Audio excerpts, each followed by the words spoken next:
soon.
Hello, everybody, and welcome. This is Icewind Dale Rhyme or Reason. Yes, happy holidays, everyone. Thanks for joining us. It's a busy time of year. It's a good time of year. It can also be a hard time of year for some folks, but I hope you're having a good week, everybody, and we're so glad you're with us. So, tonight, I want to first thank our sponsor, Hero Forge. Hero Forge is the way that you can make custom character portraits, miniatures for your characters to 3D print at home or have shipped to your house 3D printed by the fine folks at Hero Forge.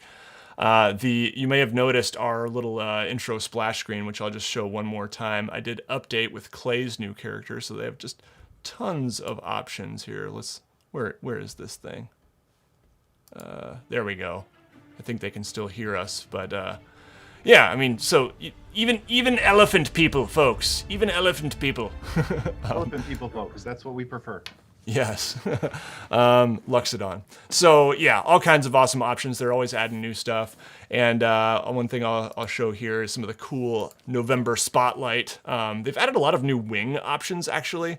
So yeah, check them out. This is Well, actually, great stuff. if you want to know something cool, they've been doing an advent calendar. So every single day they've been adding something new to Hero Forge for the month of December. I think yesterday, they brought up my favorite thing, which is like a smoke bomb, like a tiny little like the old like Bomberman old bombs. school, yeah. And you can actually add a little thing to it so that it's like lit, so the fuse is like like burning off. Nice. I love it. Yeah, I love it, man. I had a lot of fun just adding dronyage to the thing and like trying to match the object source lighting from Fizwick's flaming arrow, like having it actually cast some like orange light on dronyage. So if you look carefully at that, that's just fun stuff there. They've Get right added off me. the lighting seriously has been a game changer just for getting cool looking portraits. And yeah, so anyway, check it out, heroforge.com. They've got good stuff, and thanks to them for supporting the stream. We're gonna begin outside the caves, or inside, I should say, the Caves of Hunger. You guys have just entered the Caves of Hunger, and also just let us know how our sound is too. I know that last time levels were a little bit off between me and the players. Guys, say something real quick. Hello. Cool. Hello. So yeah, let us know how we're sounding. Hopefully everything's good, but we can happily adjust along the way. So just thanks for the feedback. All right. So starting us off, you guys find yourselves in the early stages of the Caves of Hunger. The ice in the cavern you currently occupy forms all sorts of intricate patterns and swirls. Jagged, menacing icicles hang from the ceiling, and the sounds of a savage, maniacal laughter still echo about you. You may remember that we ended the session with and I didn't pull it off quite as well as I did last time. Still I'm not pretty warmed good, up though. yet. Guys, there's a horse trying to start himself somewhere. Something's out of gas. So it's just reverberating off the walls. Can't tell the origin per se. But you also see the ruins of the netherese sky coach that are strewn about this particular room. One of the propellers just sliced into the wall where Fizwick's catapult spell lodged it as he was trying to attack the flame skulls. And you guys are on your way to the ancient lost city of Ythrin. A city that, according to myth, once floated in the sky, but crashed into this location here in the Reged Glacier in Icewind Dale. So as you march your way toward, through the caverns, hoping to find this city, Velin and her Professor Orb, Professor Scant, accompany you.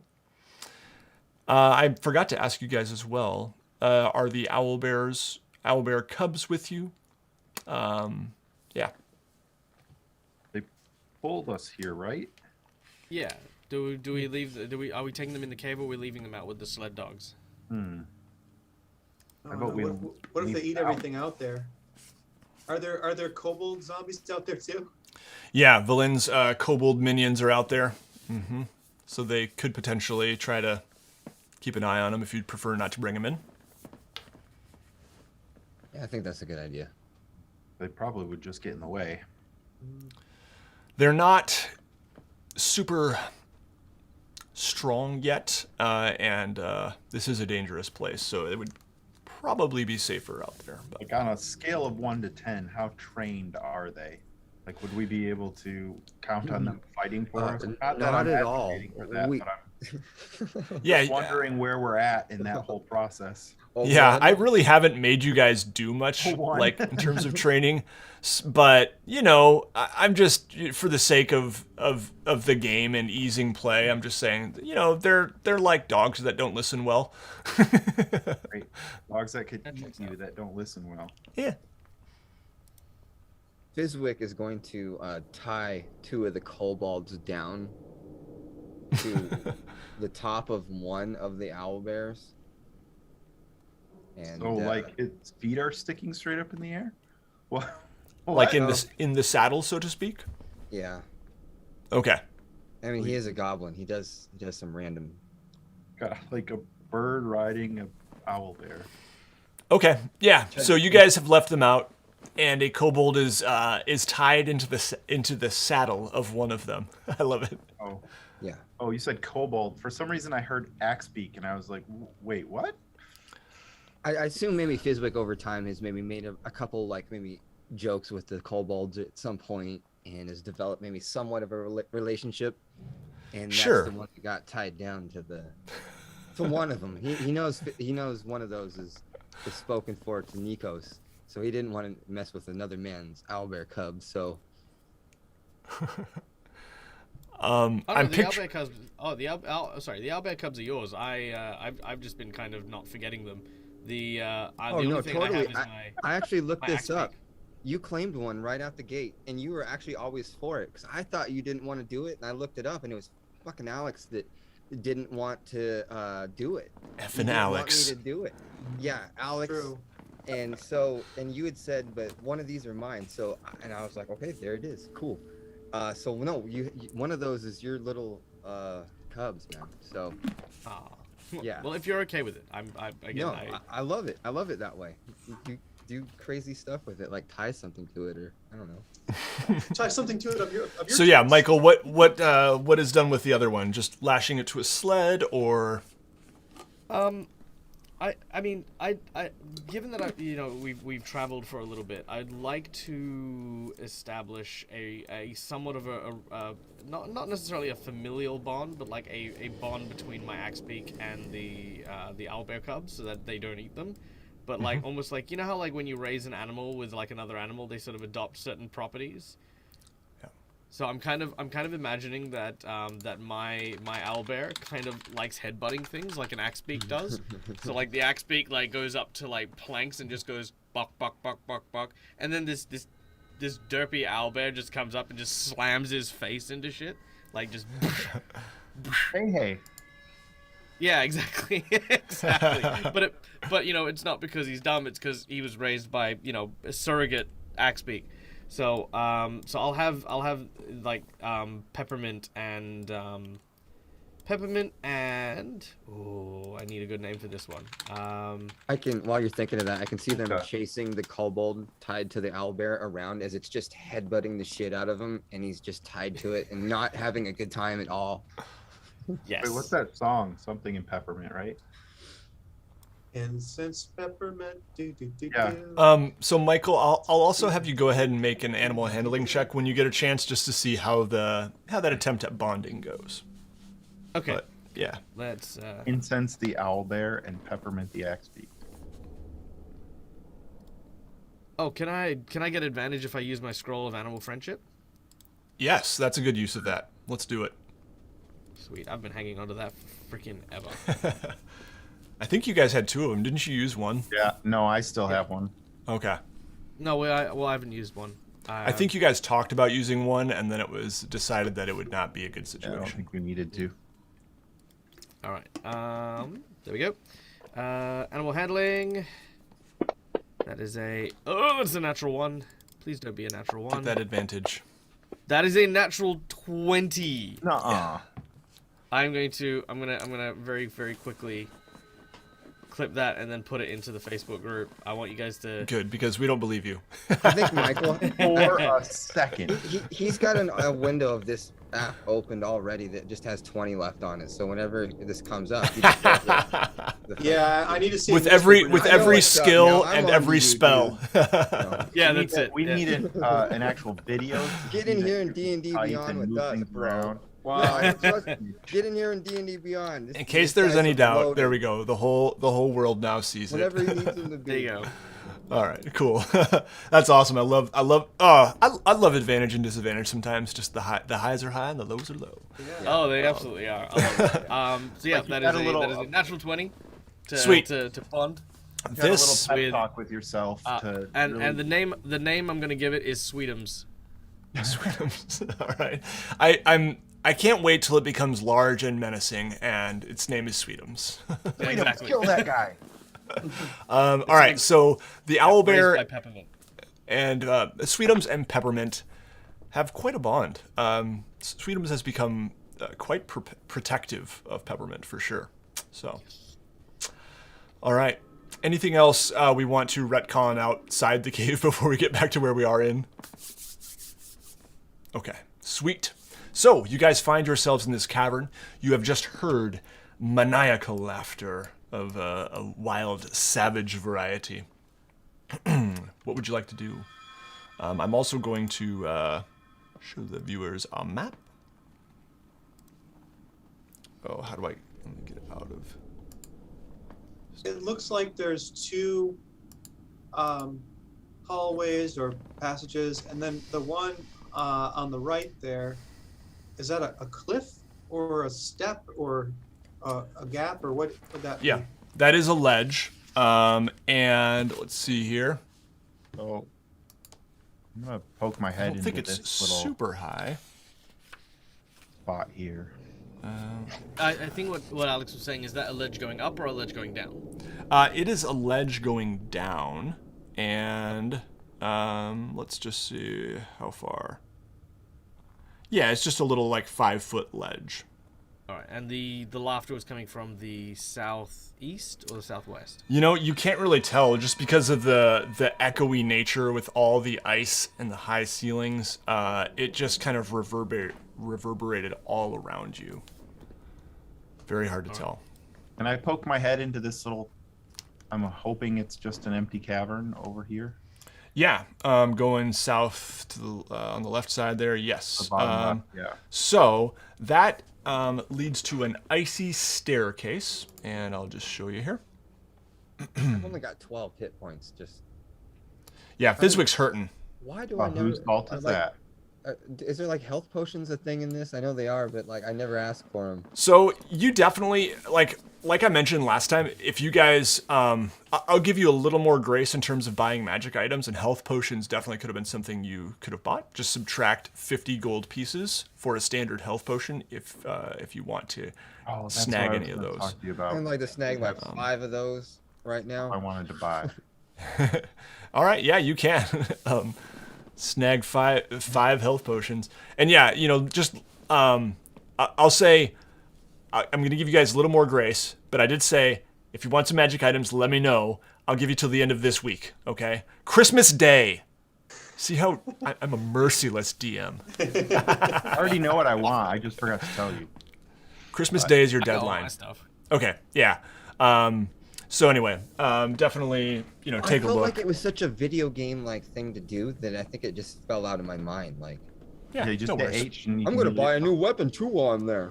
Ooh, this That one ain't gonna does. happen. Yeah, yeah. Anyway. Sorry. I'm gonna sell my helm and my magic cape, and then the money from that I can finally afford a super Mhm. sword. Yep.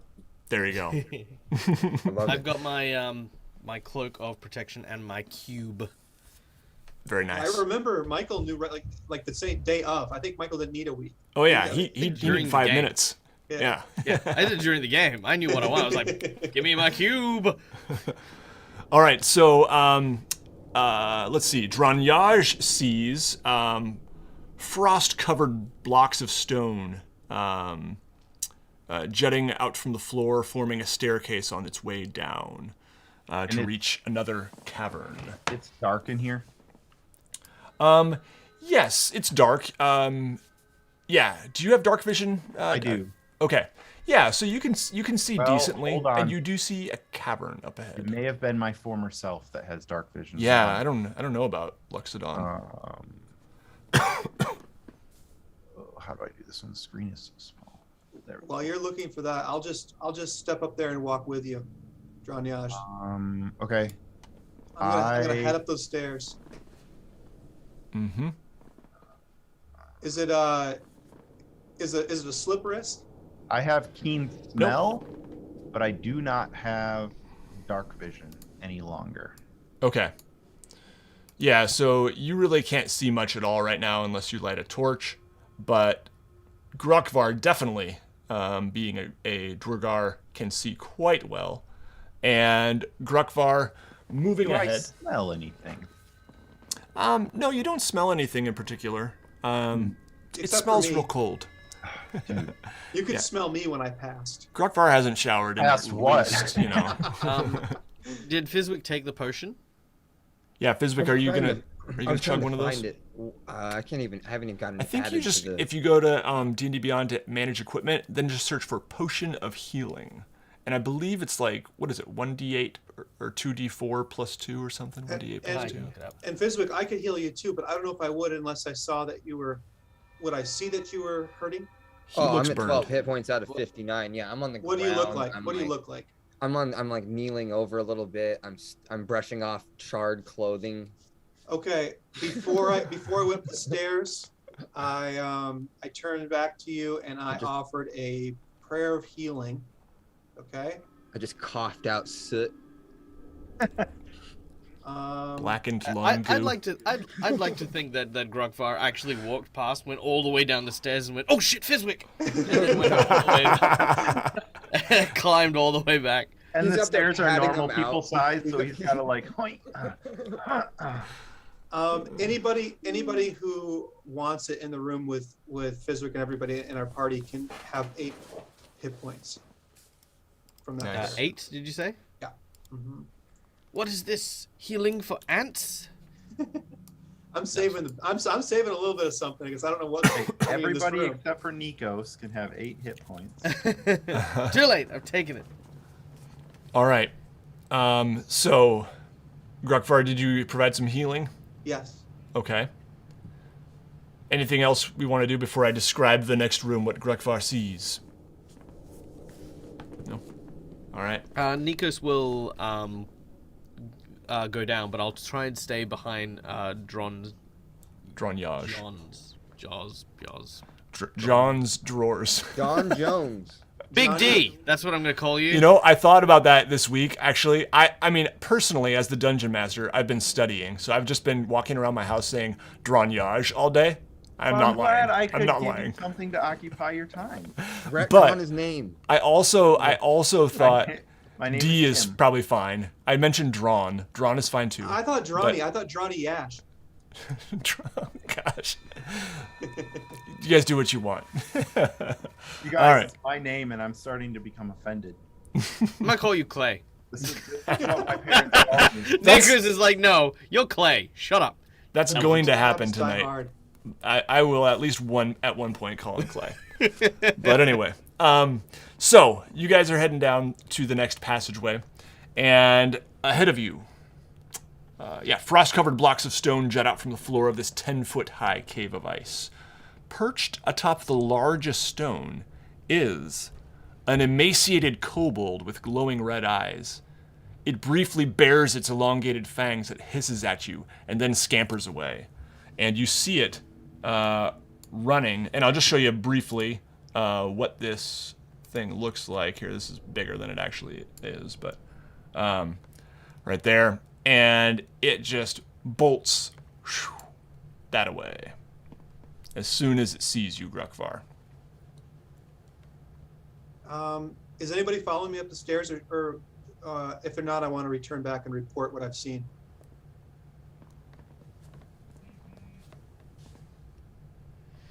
No one's following me.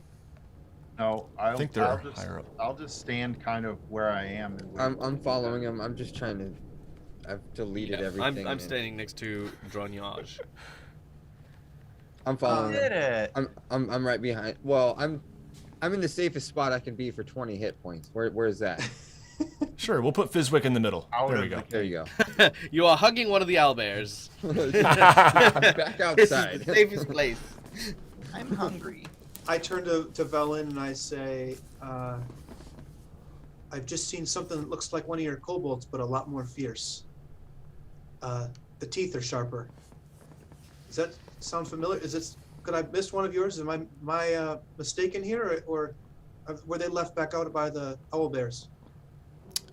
Well, that's a good question. And she holds out Professor Scant, and Professor Scant says, "Describe it to me."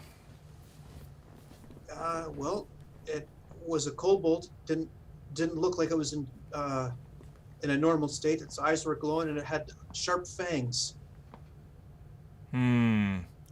Sounds like an asp.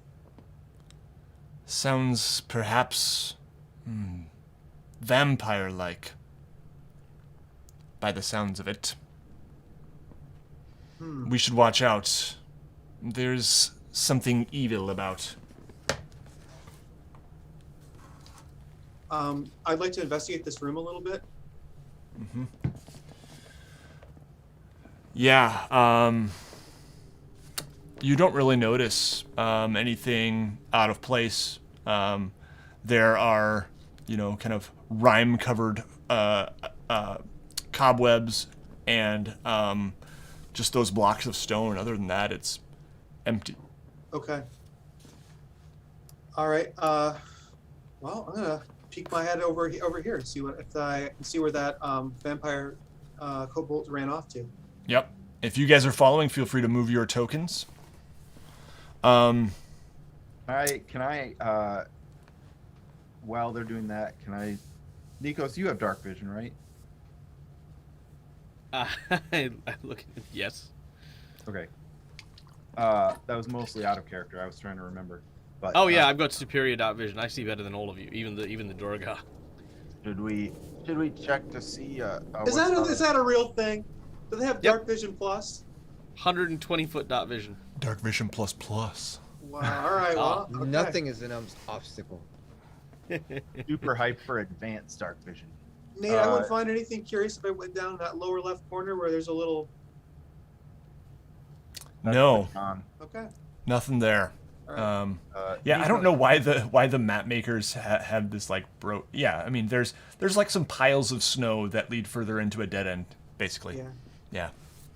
Should we, Not They sure made what's that going map on a there. little too alluring. I know they did. It's like I just want to know what's beyond that third little bit there. I must know. Nikos, Nothing. should we check to see what's possibly down this other way, this other bridge? Before he comes over here, why don't you give my eyes a shot? No, I'm talking about like this place over. I don't like this. I don't feel. I'm insecure about my visual acuity now. To be perfectly fair, I have always been able to see better than you. I've just never had to bring it up because there are so many other things that I'm better than you at. Let's have a who can read the bottom line the best competition later. Why don't? Maybe the DM can let us both investigate. Just use our perception and see who comes out on top. This is a pissing contest. Let me in. I'll whip it out. It's an eye pissing Look. contest. Yeah, look, just because That's not Nikos terrible. can see doesn't mean he wishes to. Grukvar, you see about okay, fair enough, you moved. I was gonna say you see a dead end. Dang it. All right, fine. Oh, fine. See nothing. All right. Nothing. I will describe the next chamber for you. You both see just Whoa. fine here. Oh, so we're looking into the same room. We're looking Yeah. at each other. Yep. Hi guys. I wave. No, excitedly. Nikos waves. Grukvar Can't see that far. Oh, that's true. Maybe I can't. Oh man. Okay. I cool. see you waving. I smell you waving. Oh, I can see that easily. That's within my range. Sparkling, in addition to each other, you see, sparkling icicles as long swords cling to the 40-foot high roof of this cavern, the floor of which is strewn with frost-covered blocks of stone and a toppled pillar. Embedded in the east wall is a glistening stone tower that appears to have crashed through the ceiling long ago. The exposed wall is cracked. It has a few small holes in it, but is otherwise intact. I'm gonna connect mentally with my familiar Federo and ask Federo to fly around the room and just kind of see if there's anything out of place. Yeah, Federo perches on the little, like one of the cracks in this round tower structure, and reports to you that there's a corpse inside, a skeleton laying inside, motionless. Inside that ring, yes. It's only, you said it's only like 5 feet down on the other side of that ledge. Yeah. Can I just sort of hop down there? Absolutely. You do so. Professor Scant also speaks up at this time and says, this tower. The tower appears to be of netherese construction. Were it not for the cracks and holes, the stone would be smooth as glass, shaped by wizardly magic. The netherese empire was quite good at this particular form of construction. And that wall of that tower that goes all the way to the ceiling. So the crack is the only way through it. Yeah, there's also a passageway to the south, but yes, there is a crack in this area here. I'm going to work my way along this wall here, and I'm going to use my my sharp eyes to peek down that opening. Sharp eyes. Yeah, you can. You definitely see like another cavern up ahead, but you can't see much. Yeah, you just see. Question: I couldn't figure out. Can the familiar shapeshift on the fly? So I read contradicting things. It sounded like some people like it was. Pretty sure it has to die, and then when you resummon it, you can summon it as whatever you want. Yeah, I totally understood that too. But I was reading people that were like changing shape just on the whim. Yeah, I don't think that's rules that's written. I think you would have to, if you want to change its shape, it has to die, or maybe you can like banish it, sort of thing, Okay. and then redo the summoning thing, which takes what, like an hour? I can't remember. Okay. This darkness is driving me nuts, so I'm gonna take out a torch and light it. Yeah. I think it's my last torch too. Fizwick's gonna hop down and he's gonna crawl along the wall, and he sees Clay pop out the torch, and he's gonna use his control flame to make the torch way Don't you brighter. dare do a goose. Yep. How much brighter? So much brighter. So So much brighter, you guys. Are there, being that this looks like there's structure here, are there any torches? Whoa. Are there any torches or anything? I mean, not torches, but you know what I mean, like A sconce. Yeah, something. Sure. Yeah. I mean, Lame. you could probably find, just a little slot in the ice. But this is not a, this is a natural structure. But you could find somewhere to wedge a torch if you would But like to. so the building, what was constructed, there's nothing near it that would be like something I could light to provide. No, not on the outside of the tower. It's very smooth, almost glass-like, obsidian almost. Well, then I'll just carry it. It's twice as bright as it used to be, though. I need everyone I'm gonna to make me sorry. a perception check, if you could. I'm gonna flop it. Whoa. Flop it right there. There you go. That's my torch. I just stuck it in the snow. Mhm. A perception. 26. Perception, yeah. Okay, 26. Got it. I'm going to make it a nice little orange here. There we go. 15. 11. 15. Okay. Why am my dice aren't rolling? Oh, sorry, 18. I can't read. 18. All right. You guys notice little creatures flying around near the ceiling. They look like ice mephits. And I need everyone to make me a dexterity saving throw at this time.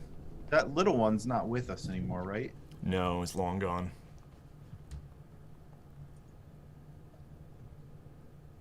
6. 9. Would this be considered something I can see? Yeah, I would say so. Yep. Okay. Then, You have advantage.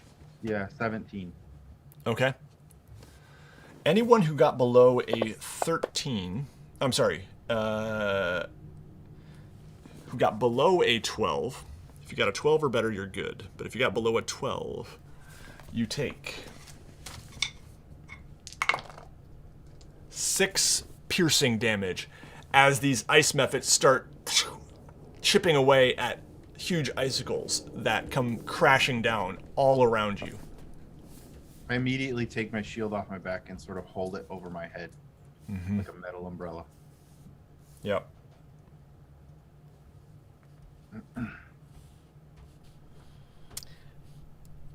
So so looking up and seeing these mephits, well, again, like just kind of chipping away and dropping stuff on us.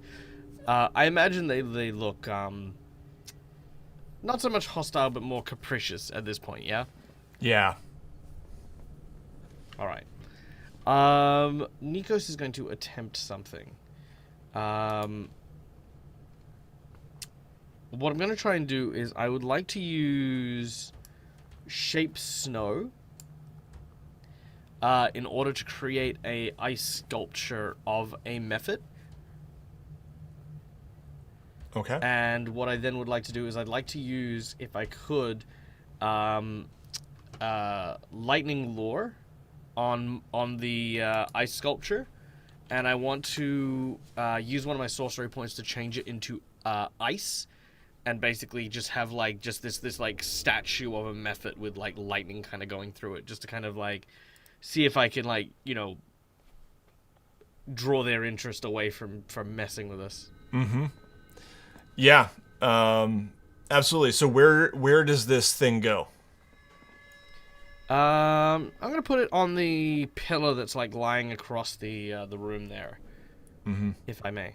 Yeah.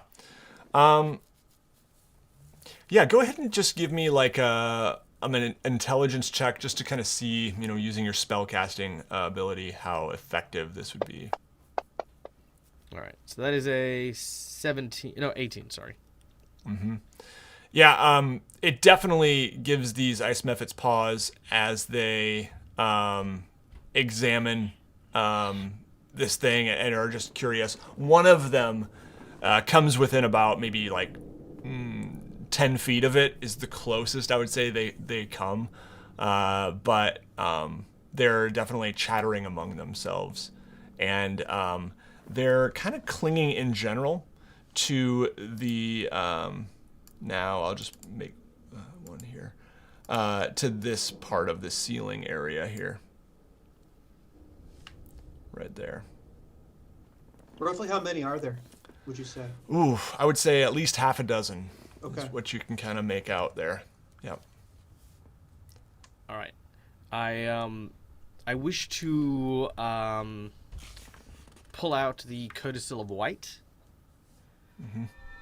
and then whistle to the nearest mephit, the one that came within 10 foot, and see if he recognizes it.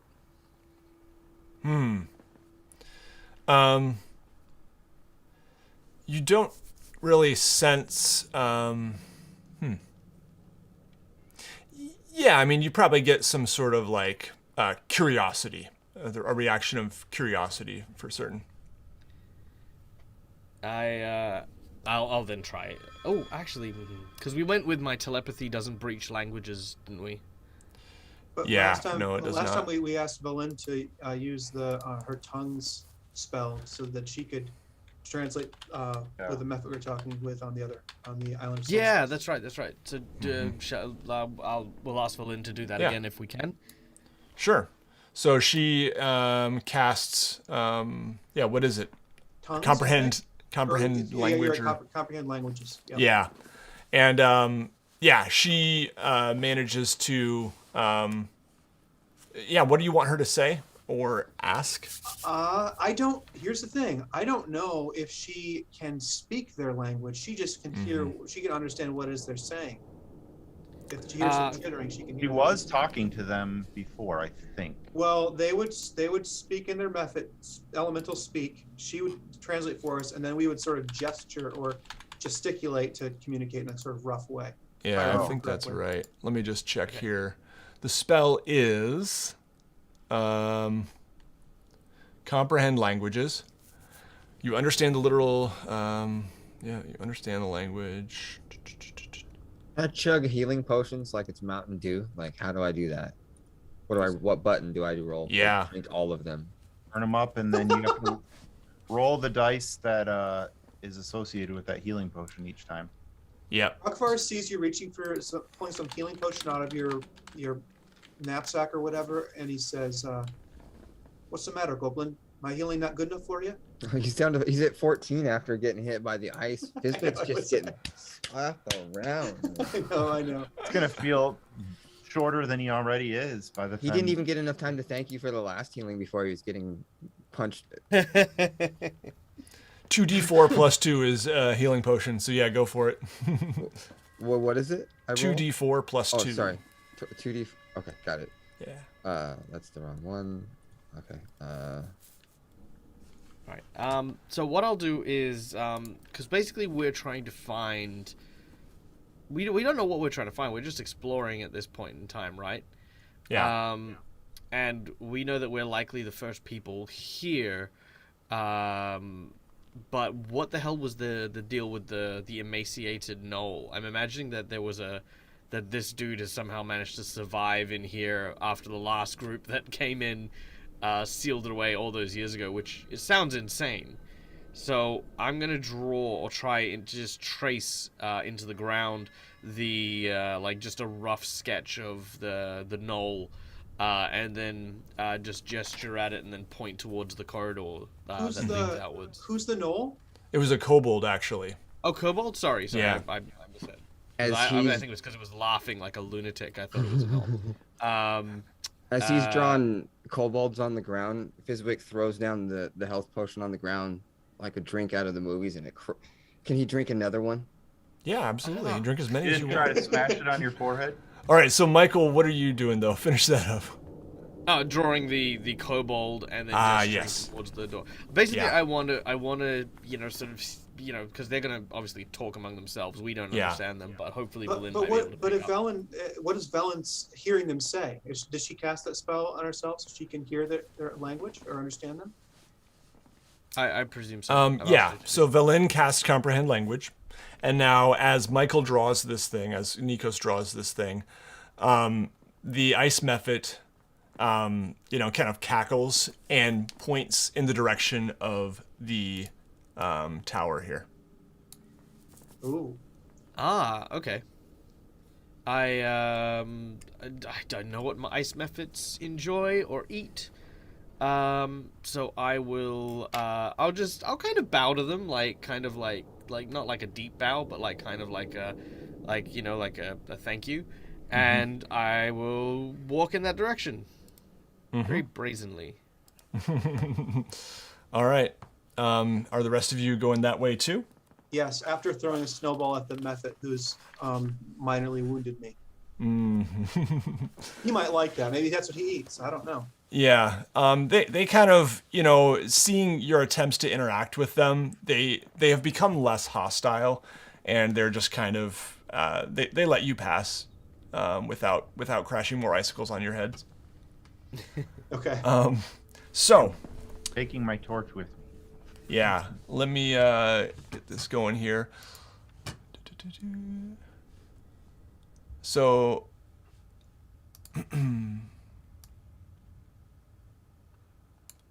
Little Fizwick's been walking remains. back to you guys, People just income. chugging health potions. He drank 4 of them while you guys were like drawn in the Jesus. sand and shit. You guys could take a short rest too if you want to. You're gonna- Just remember that. You're gonna puke hit points in a minute. He's kidding, yeah. I've had too many electrolytes. Oh, shit. Guys, pull the car over. Open the door. Open the door. Just keep that in mind. You guys could take a short rest if you want to as well. So if you want to retcon not chugging all of those, that is an option. But let me read this.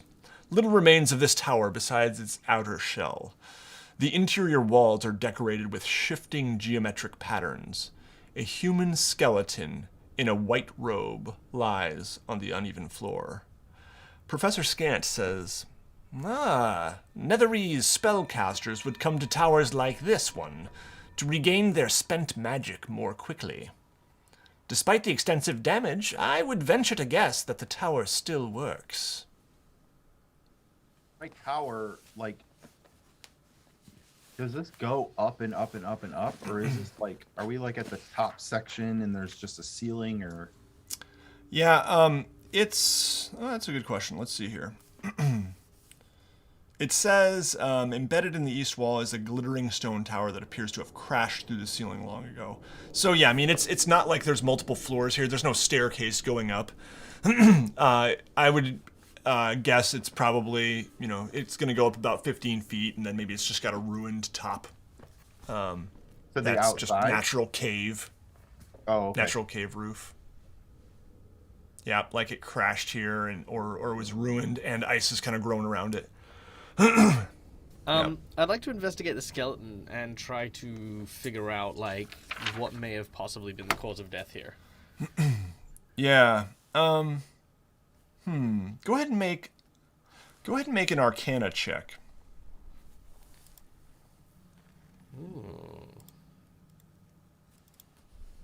I really wish I could turn off the dice. rolling Or sound. or anyone can make a history check too if they want to join in the. Oh, can I make a history instead? Sure. Anyone can. The dice roll sound. Pointing for Oh fun. my gosh! I just spilled got a water all nat But you over only hear myself. my one. dice rolls. I want to hear your dice rolls too, if that's the case.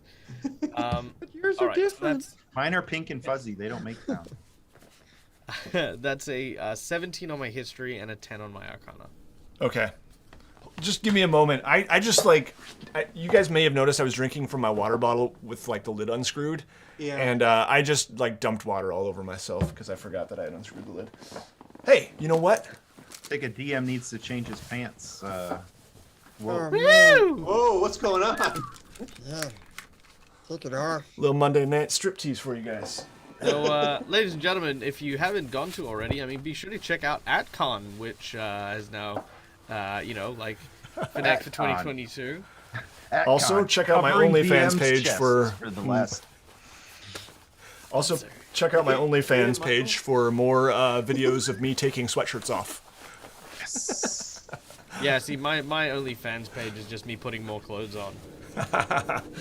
Michael Yeah, I or start Nate, out on a what bearskin is rug, Atcon? and then it's just like, put a shirt on, put some pants on, here's some socks, and then people just keep donating until I'm like this ball of clothes. Then they pay to watch somebody roll you out of whatever room you're in, right? Yeah, into the summer heat of Australia, like, there he goes. Who That's was what that? the real money is. The rolling out of the room money. Is that who was that? Like Veruca Salt, or who turned into the blueberry? I'm thinking the kid from Christmas. It wasn't Story right Veruca now. Salt, It wasn't it Veruca was Salt. from He's the one Friends that- that It was overdressed was. Violet Beauregard. yeah. there you Violet go. Boar, yeah, that's right, yeah. All right, Michael, what'd you get on your history check? Sorry. 17. Okay, sweet. Anyone who got a 15 or higher notices that there is a you can't really tell any means of death per se, but you do find an amulet, a holy symbol, like a 4-pointed star. It looks somewhat valuable, but you can also identify it as a symbol of Mistral. Rip that whole guy in half. Oh, no, I throw it away. I throw it out I literally, Hold on a second. You got the as heart. hard you as I got can, the I pot. throw it You out don't the get to door. decide on this one now. Hold on. I catch Leave it. some magic items for everyone else, please. No. You can go get it. But I as soon as I ripped it off, I was like, oh, 4-pointed star. But then as soon as I realized it's a symbol of Mistral, I throw it out the door. Again, I've got no issue with you going and getting it, but it's going out the door. I'm not touching this thing anymore. It's like, yeet. For those of you who don't know, the Red Wizards of Thay, the main adversaries of Thay, is a small kingdom to the south, which of course venerate and worship Mistral. So I hate her, and I hate her face, and she is ugly Fizwick, and dumb. where does Fizwick need to run to pick this up? Just Yeah, back it hits the wall. Back in the mephit cave. Oh, actually, It makes it a whole 5 feet. Bing, bing, bing, bing. Yeah, look, I'm not an athlete, okay? But I will make an athletics check to see how far I throw this thing. Okay, sure. 13. Okay, so it's like 13 feet that way. All right, Fizwick, you retrieve it. Yeah. Okay. Yeah, I mean it looks nice. Yeah, that's about it. I would like to join Fizwick and cast Identify on it as a ritual.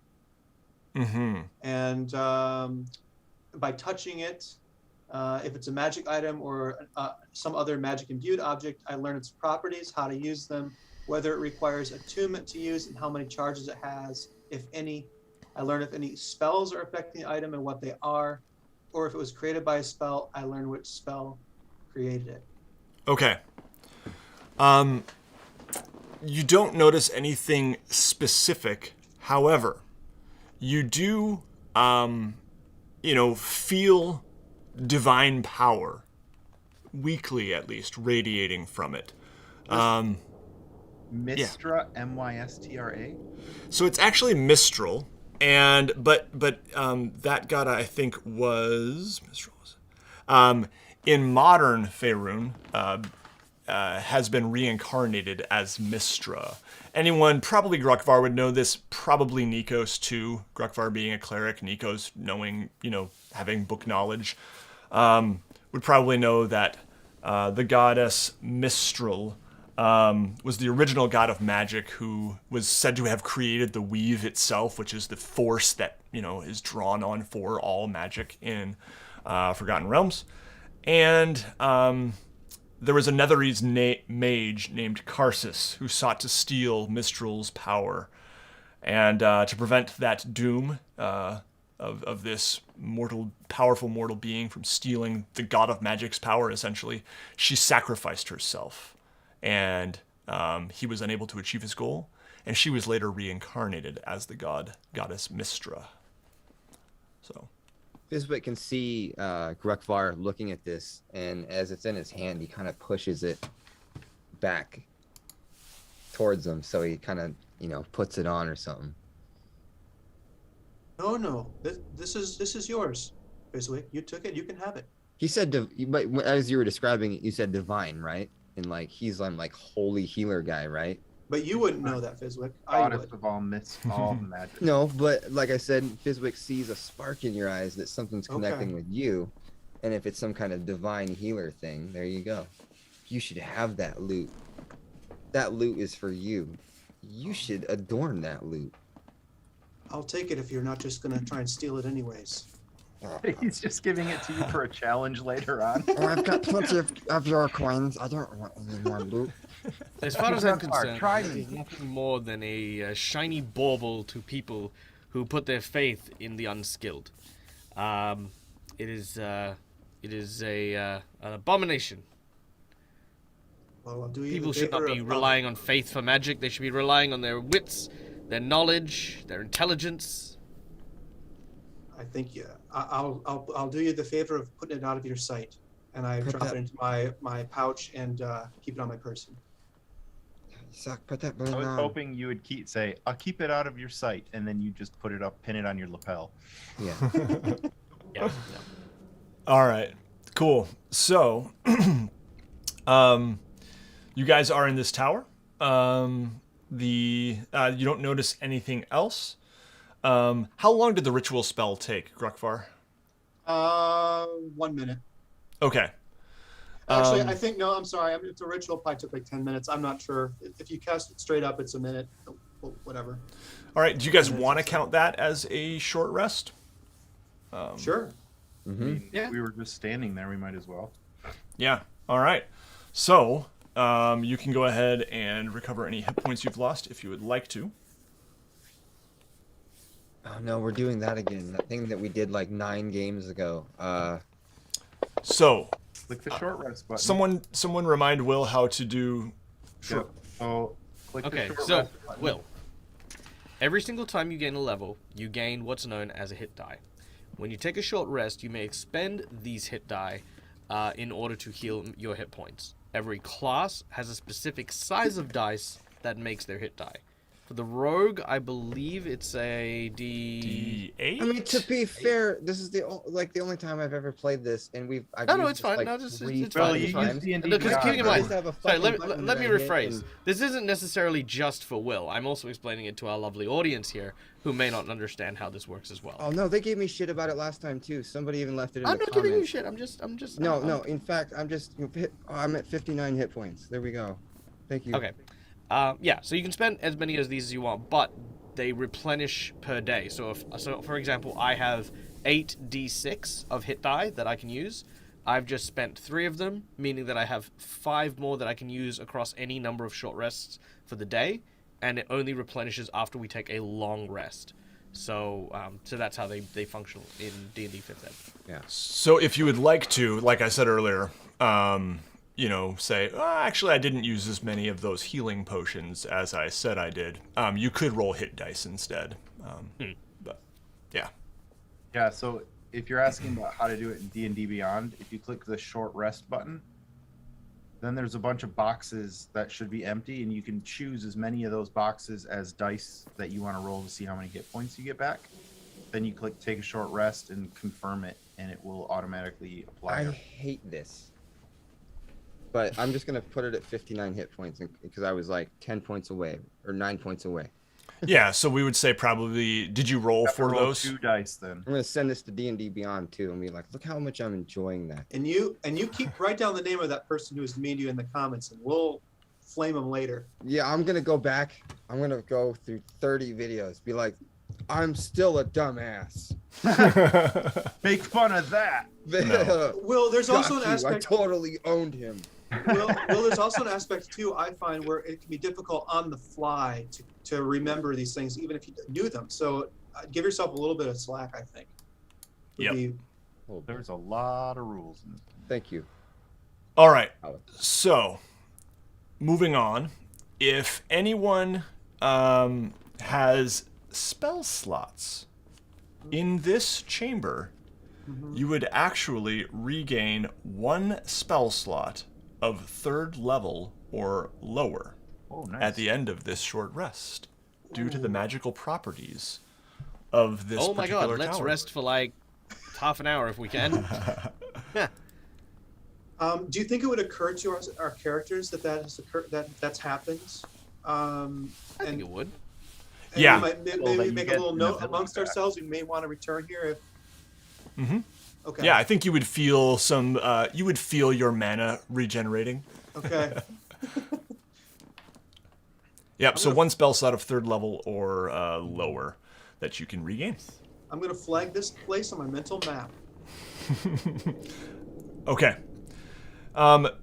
Peering beyond the to the other side, you guys can see some cracks, and there is just enough room for someone who is not too large to squeeze through, if you would want to, into the next chamber. But I will just show you on the map through the cracks what you see.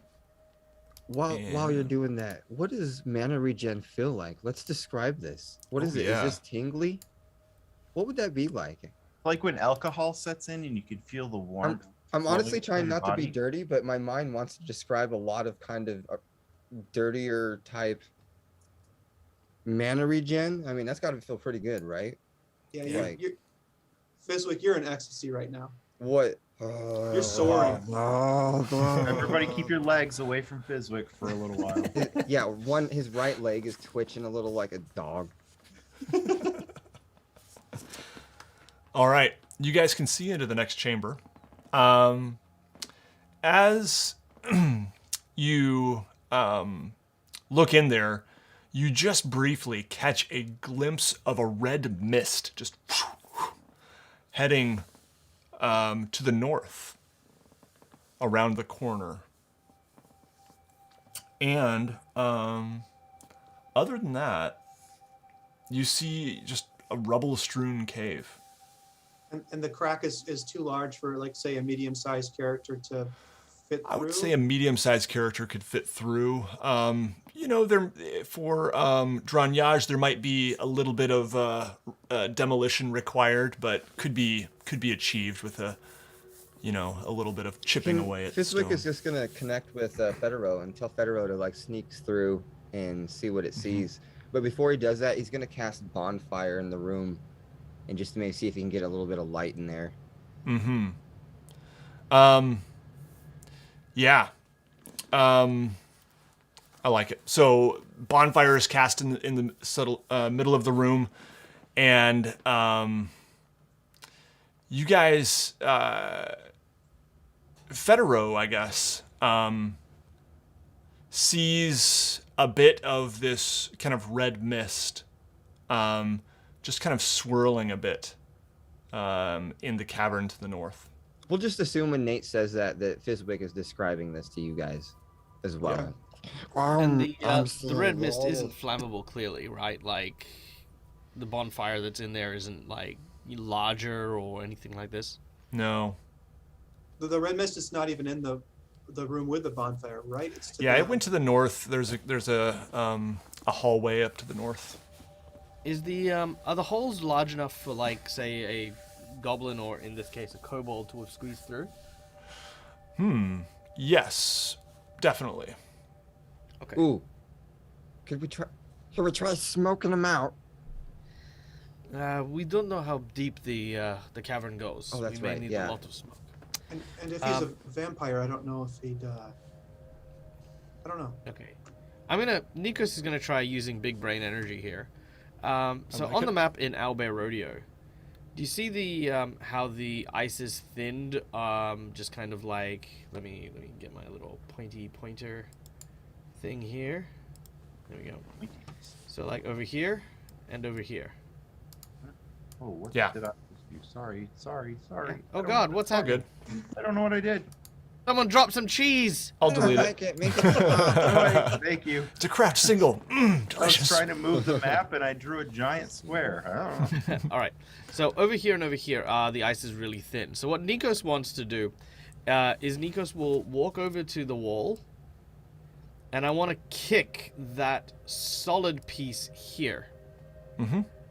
And Yeah. I want to basically use the weight of that solid piece plus my force to break the two edges of the ice to create kind of a door.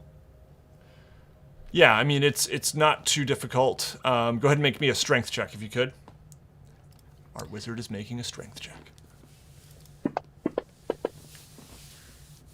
I'm gonna post this for you, and I want to point out that you guys can hear the sound of my dice roll. It's not like I'm rolling like a ton of different dice here. Well, We're never gonna believe you, Out Michael. of character.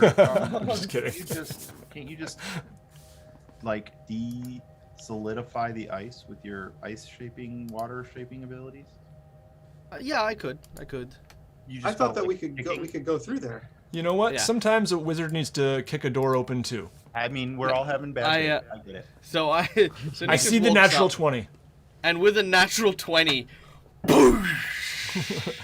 This perfectly shaped door just, manifests from the stone Yeah, it where doesn't even Nikos' break, it foot just just actual- hit.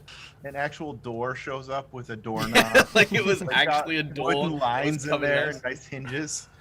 Yeah, this regeneration of a spell slot seems to have affected your strength as well. I feel wonderful.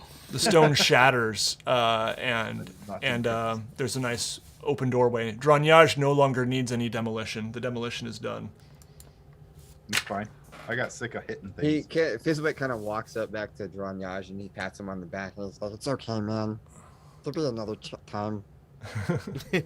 Dronyage smash. Although I am super worried, this is like my third nat 20 today out of 4 rolls. Yeah, maybe wait till the maybe high some stakes of it rolls come. counts. Yeah, right. These are all the little things. I'm Yeah. in combat, nat 1, For nat real. 1. I just looked down really, really well. I looked down at Fizwick and sort of out of character for what Clay would have done. I chuckle because I'm discovering my new self, and it was funny. We're on a learning discovery expedition. We're Grendel all says, by the way, mana regen should feel like a hot tub. I like that. I can see that. Yeah, I can see There we that. go. Okay, Hot flash. This doesn't So- sound good, man. I don't like it. so Really there's a exciting. passageway before you guys. Do you want to enter into the next chamber? Yes. Yeah. All right. As you do so, you can go ahead and move your tokens in if you'd like. The red mist re-enters this space and coalescing before your eyes into the shape of a large gnoll with a bloody maw. Whoa. I immediately throw my torch at it. Okay, and everybody reroll initiative.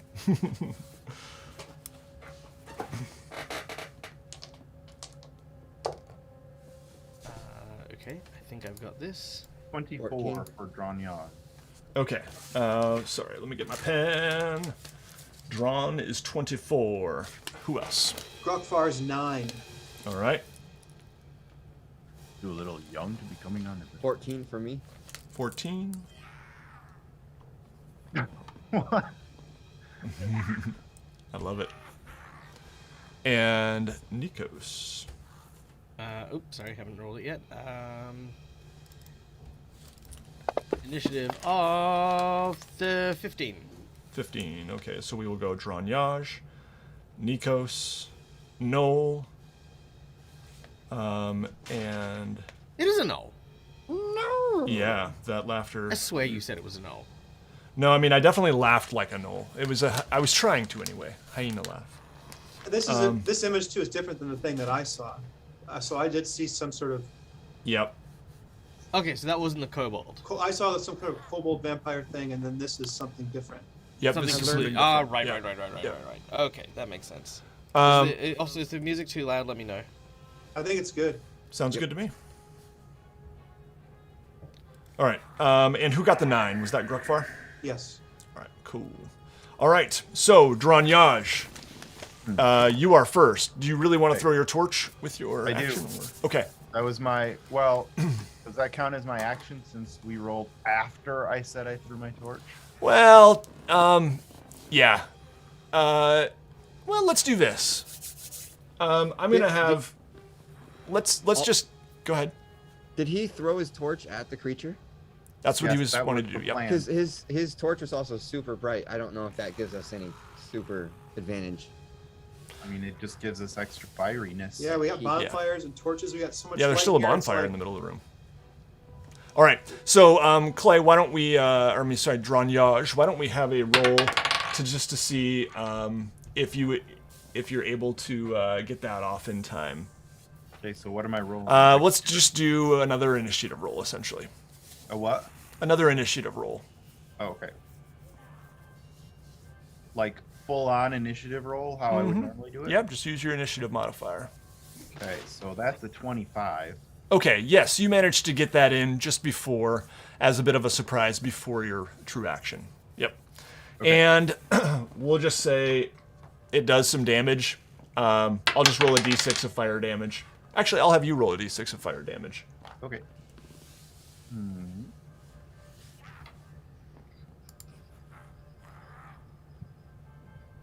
That's a 5. All right, I like it. Very good. So, your torch hits the gnoll, burns its fur, and it bares its teeth. And what would you like to do on your turn? I am going to Ghostwater dive above it, as I've done in the past, Yeah.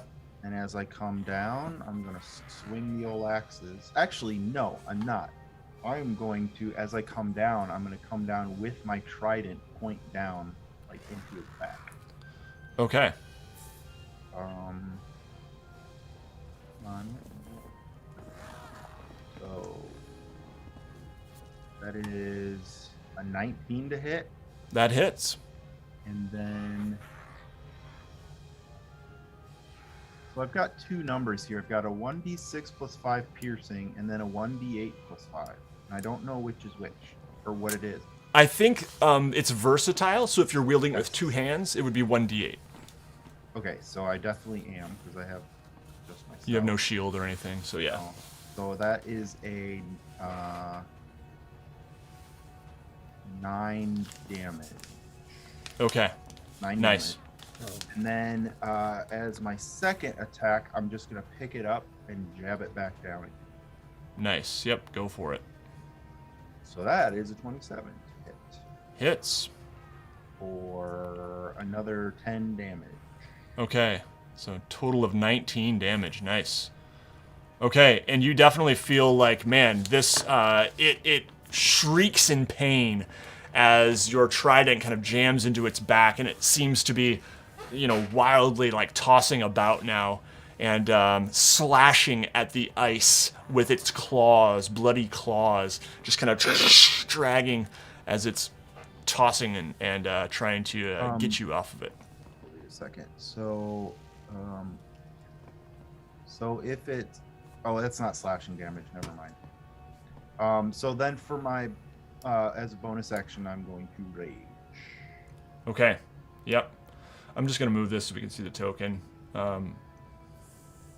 And this time, my dredge line does come out as I rage, but it just manifests at the end of my trunk as like a ship's anchor with points on it.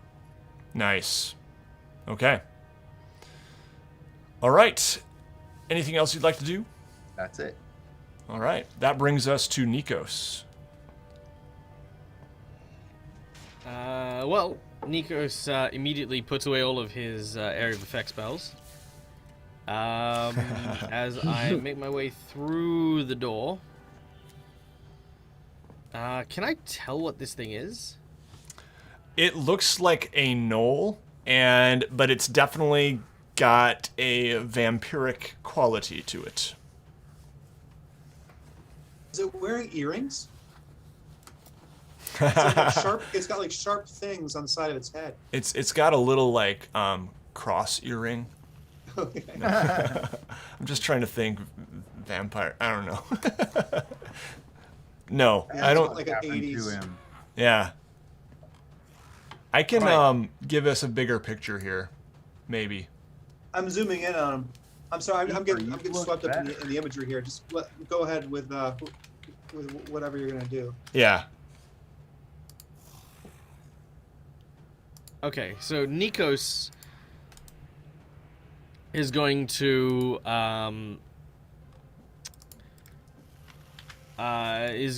reach into his pouch, and I'm gonna pull out a bag with 100 silver in it, and I'm gonna beat him over the head with it. Okay. And what is happening? I am not opposed to this. Yes, Alex, upon closer examination of the art, they are like large, like tusk sorts of things pierced through its ears. Okay. You're right. Like gauge earrings. Yes. Okay. Very edgy. All right. So so Nikos is just rushing up with this sack of silver coins and just sort of, again, just gonna belt him square in the jaw. All right, I like it. Sorry, that didn't roll properly. Come here, you. Oh, there it is. That natural one I've been chasing. All right. So yeah, unfortunately, it just kind of dodges out of the way, and your bag of silver just into the ice. How many coins do we have to all pick up after this fight is done? Yeah. Did the bag split open? I don't know. On a natural one, I think there's at least a hole in it. Okay. Oh no! All right. Yeah, You definitely lost some coins. okay. Anything else you'd like to do? Let's see. As a bonus action, I can't really do much else, really. Yeah, I don't really have too many spells or abilities. Yeah, I'm just gonna just chill out. Okay. Yep. Yep, All that right. is it. Very good. That brings us to the gnoll, and let's see. So many things to play with. All right. It is going to bite. Sorry. For some reason, I feel like he's gonna just be like, that little green bastard in the back. He's mine. I see him. He's hiding, but I see him. What I need is it is going to just gaze menacingly at Nikos, and Nikos, I need a DC. I need a Constitution saving throw. Ooh. Look into my eyes. I got a 18. Okay. Yeah, you feel this kind of like sickening, sink into you briefly, but you kind of gaze back steely-eyed and repel any ill effects from this sickening gaze of the large hyena. And actually, it is definitely like not looking. It's looking much more hyena-like at the moment than gnoll-like. But there is a, the fact that it has like earrings, and there's something a little bit more gnoll-like about it, but definitely hyena. And it will turn around and bite Dranyaj, and it is going to get a 20. That hits. Okay, and that is going to be 10 piercing damage, which you can reduce, I think, right? And 8 necrotic damage as it and just bites into your leg. I lost all of my cool reactions when I changed who I am. Oh, shoot. Like I don't have like the shield reactions and stuff like that anymore. It's almost like you're having to learn how to play a new character. Well, kind of. Yep. Okay, yes, I can reduce that. So I'm sorry. So say what was that again? So that is a total of 18 damage. So 9. Yep. So yeah, it's the necrotic damage I don't know if you get to reduce, no, I do you? can't reduce necrotic. Okay, so 10, which you can reduce to 5, and then 8 necrotic damage. Okay. Yeah. So 13 total. All right. And as it bites you, you can see it kind of like, regain a little bit of strength. All right. And that brings us in the order to Fizwick. Fizwick, what'd you like to do? Fizwick is going to. Does he see any little small objects on fire that are a pound to 5 pounds? You definitely see you've cast bonfire in the middle of this room. It's starting to burn low. And you do see a torch. Fizwick sees a torch and he starts raising it with the catapult ability, and they're gonna have to make a dex save of 12 to avoid it. And he says, "Round and round and round, it's the nuts I'm gonna pound." And he aims right for the nuts. I love it.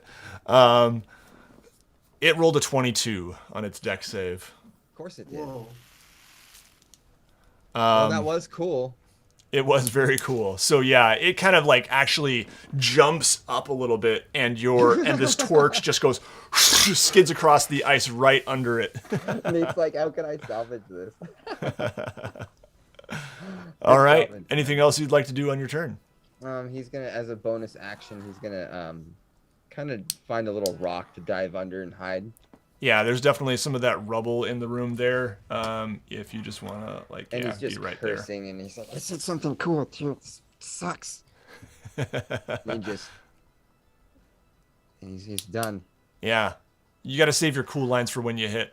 The nutbound, man. I thought I was really feeling good about it. Yeah, and- you really want to make sure you actually connect with the nuts on a barb Do you like do? that. I thought about this awkwardly, and I was like, I think I'm supposed to say it first, because Nate might not ask me. I might and not then say, don't and get what to does say my this thing. look like?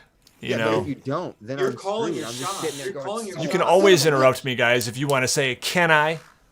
Okay. Will, Just you go were for it. doing you were doing the thing Babe Ruth to do where he point his bat. When he was Exactly. going to hit a homer. That's right. And sometimes that mojo is good and it works. All right, that brings us to Grukvar. So, would it be pretty clear to me that this is a vampire or a vampiric creature? Because as Yeah. a cleric and as we saw the kobold earlier, and I would say so, and yeah, and the red mist thing, like I think that would be pretty clear it's to not you. a normal gnoll. Okay. Mm. I am going to calmly and intentionally step forward, and as I do so, under my breath, I'm kind of humming a tune. I'm moving my arm in a circular motion, and when I get up parallel with Nico's here, I toss a little light brown powder that smells kind of like coriander on him, and I say, "You can thank me later." And I have cast protection from evil and good on him, so that he is protected against undead, which means that they have disadvantage on attack rolls against him, and he can't be charmed, frightened, or possessed by them. Nice. All right. And I am going to hold my position right there. Okay. Good stuff. That brings us back to Dranyage. So I have been bitten. Done. I think I'm just gonna, like, wherever my trident is stabbed down, I'm just gonna leave it there, and I'm going to pull out my hand axes and try to hack away at them. Yeah, absolutely. So for my first, yeah. In Dronyage's mind, Nikos he sends a message. Try to open his mouth. And I like audibly say, "What?" I rattle the bag of silver. So for my first hit, it's 25 to hit. All right. That's My definitely a second hit. Is a natural 20 plus 6 to hit. All right.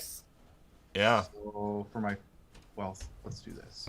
For my critical is, how does that work again? So critical, you roll your damage die twice and then add the modifier. So, okay, so I did it. So 10 plus 2 is 12 for the critical one. Mm-hmm. And for the other, it's 4. Okay. Plus 2, sorry, 4 plus 2 is 6. So that, Total of then- 18, right? yeah, yep. Then my second attack is a 21 to hit Mm-hmm. Hits. for 7 more damage. Nice. So And 18. just because I'm trying to figure out what Nikos was asking for, that second attack is like down toward its jaw. Okay. Yeah, I would say that you definitely managed to like get it kind of like, like Right in that. the teeth. Yep. And you notice your axe attacks don't seem to have the same impact as the trident did for some reason. You're doing damage, but it's not like the trident felt like a bite, like Okay. yeah. All right. Also, his speed is reduced by 10 until the start of my next turn. Oh, okay. What's that from? My slasher feat. Nice. Love it. Okay, speed reduced by 10. Oh, no, wait. I lied because I did have a critical hit. So, it's grievously wounded. So, until the start of my next turn, the target has disadvantage on all attack rolls. And because of the other part of Slasher, its movement is reduced by 10 feet. Man, that's a cool ability. And a timely critical hit. All right, so that's just basically for this round that it has disadvantage on all attacks. Beginning of my next turn. Yep. Okay, sweet. All right, Nikos, you are up. Do I know if vampires can be charmed? Yeah, I mean, make an intelligence roll.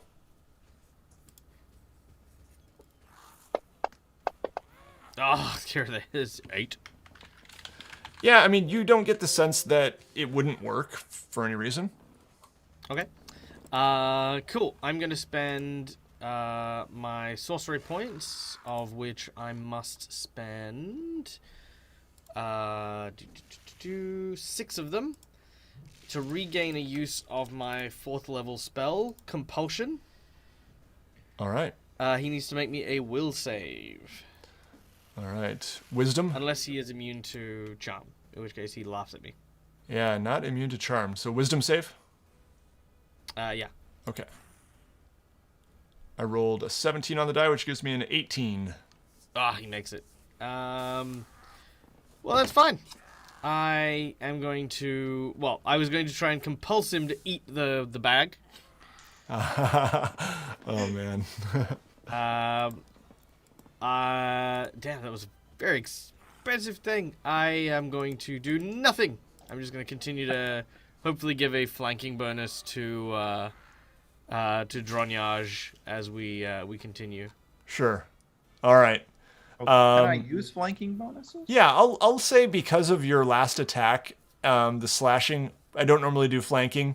But sure, I'll give you a +2 on your next attack. The next melee attack against him. Okay. Yeah. Nikos's spell didn't work, but it's had an impact enough. Yeah. All right. Nice. So that brings us to the gnoll, and it is going to. I think it would probably attack Dronyage, and it is going to. First, it is going to cackle frightfully, my friends. So you hear this, and you feel a chill in your bone, much more than. There we go. I love it. I need everyone to make me a wisdom saving throw. Is this charmed or frightened? It is against being frightened. 4. I think Grokvar has the protection from thing that makes. Well, what's the? I got Yeah. I got a 17. Okay. Yeah, I'm sorry. Let me spin that up really quick and read that once again. You can't be charmed, frightened, or possessed by them, Nikos. Okay, And- so would that? Alright, so would I need to still make a save, or? No, I don't think so. I You think can't be. automatically safe. Yeah, you can't be Sweet. frightened. Yep. And I have advantage against that, and I rolled a 21 and a 20. So take your pick. Nice. If it's a natural 20, the gnoll actually wets himself a little bit. I cackle. I start cackling, and you become charmed by me. And actually, rather than attack, it cackles, and it turns to red mist, and sucks up toward the ceiling, gone from your view. I fall on my bottom. Are we still in battle? We are not. We are out of combat, my friends. What would you like to do? I would like to rush over and look at and inspect Dronyage's vampire wound. I would like to take a whiz in real life. This is a good time for a break. Yeah, why don't we take a break? And we will be back in just about 5-10 minutes. So enjoy the new pictures of the Darksea Workshop dice that we updated during the break. And also, make sure you go check out Michael's YouTube and Twitch channel. Dead Aussie Gamer, tons of games, good stuff. Links in the video description to that, as well as the Darksea Workshop. Go pick up some awesome gifts from that Darksea Workshop and enjoy the pretty dice picks. All right, we'll be back in just a few minutes. Thanks so much for being with us, everybody.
bear trap and stuff in there.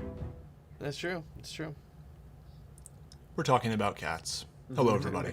Hey, thank you for sticking with us here. Don't forget to check out our sponsor, Hero Forge. Link down in the video description. Thanks so much to Hero Forge for sponsoring it. All these lovely tokens you see on the screen, on the map, are made with Hero Forge. The best way to create that character that you are envisioning and bring it to life. HeroForge.com. Also, patrons, WASD20 patrons, get access to things like weekly live map drawing streams, as well as Icewind Dale Rime or Reason campaign diaries. So if you want to hear, some exclusive behind the scenes, Nate doing a little prep, recapping the previous session, talking about how it went, doing some Dungeon Master reflection, you can check that out too over on the Patreon, link in the video description. You guys good to go? All good. All right. So, you have just seen before your eyes this gnoll vampire into this red mist. What would you guys like to do? All right. The red mist is still hanging in the air before you.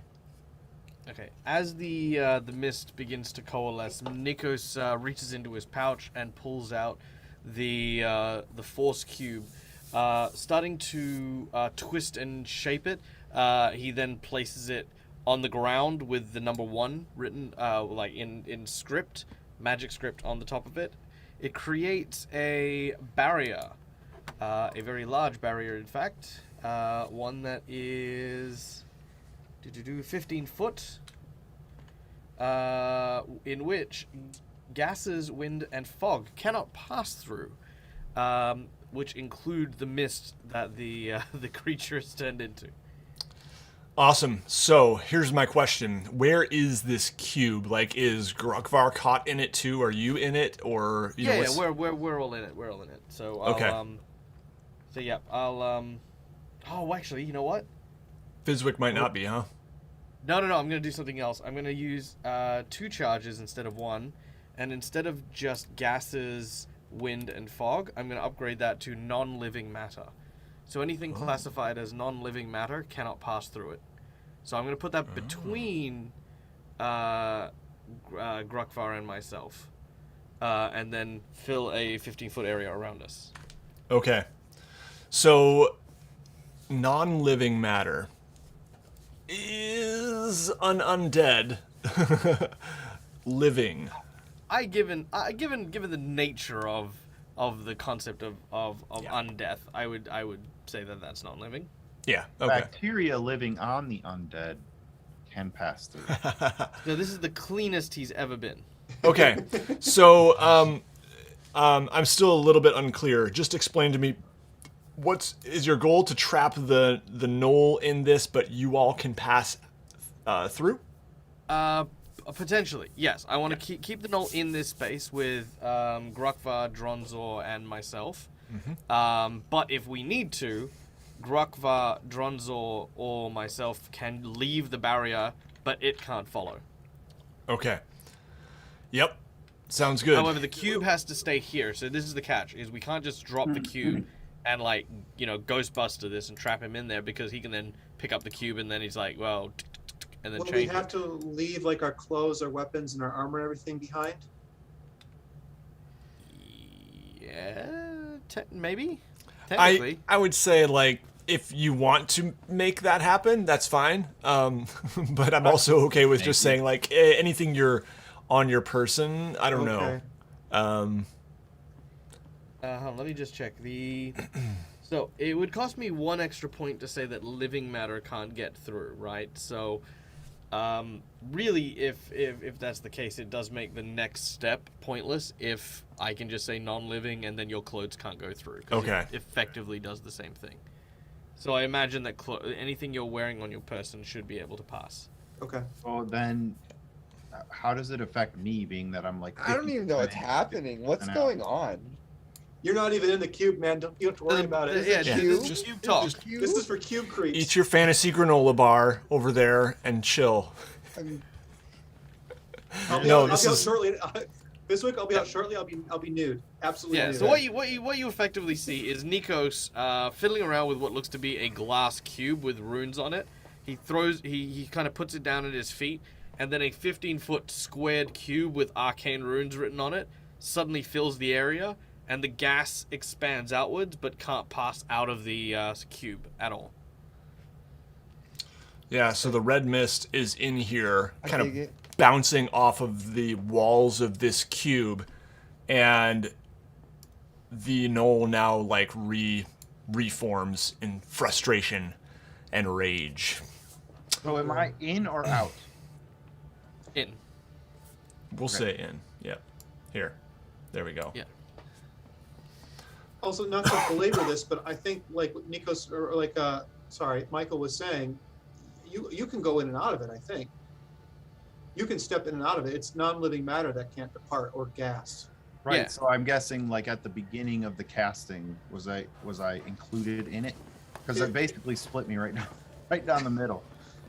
Yeah, No, well, he- it wouldn't matter even if it did. He didn't set it to affect living matter, so you're fine. Yeah. Right, but non-living matter, I don't want half my clothes to get stuck in there. No, We're gonna let that pass. We don't want but that- then I Anything would you're wearing be is like a non-living. seatbelt. I They're couldn't trying to back up or go forward. prevent my character from stripping down again. Come on, you like it. Yeah. I mean, and they don't call me the elephant with two trunks for no reason. So. Let's get that big dong slong dong. The drawn yawn. Good night, everybody.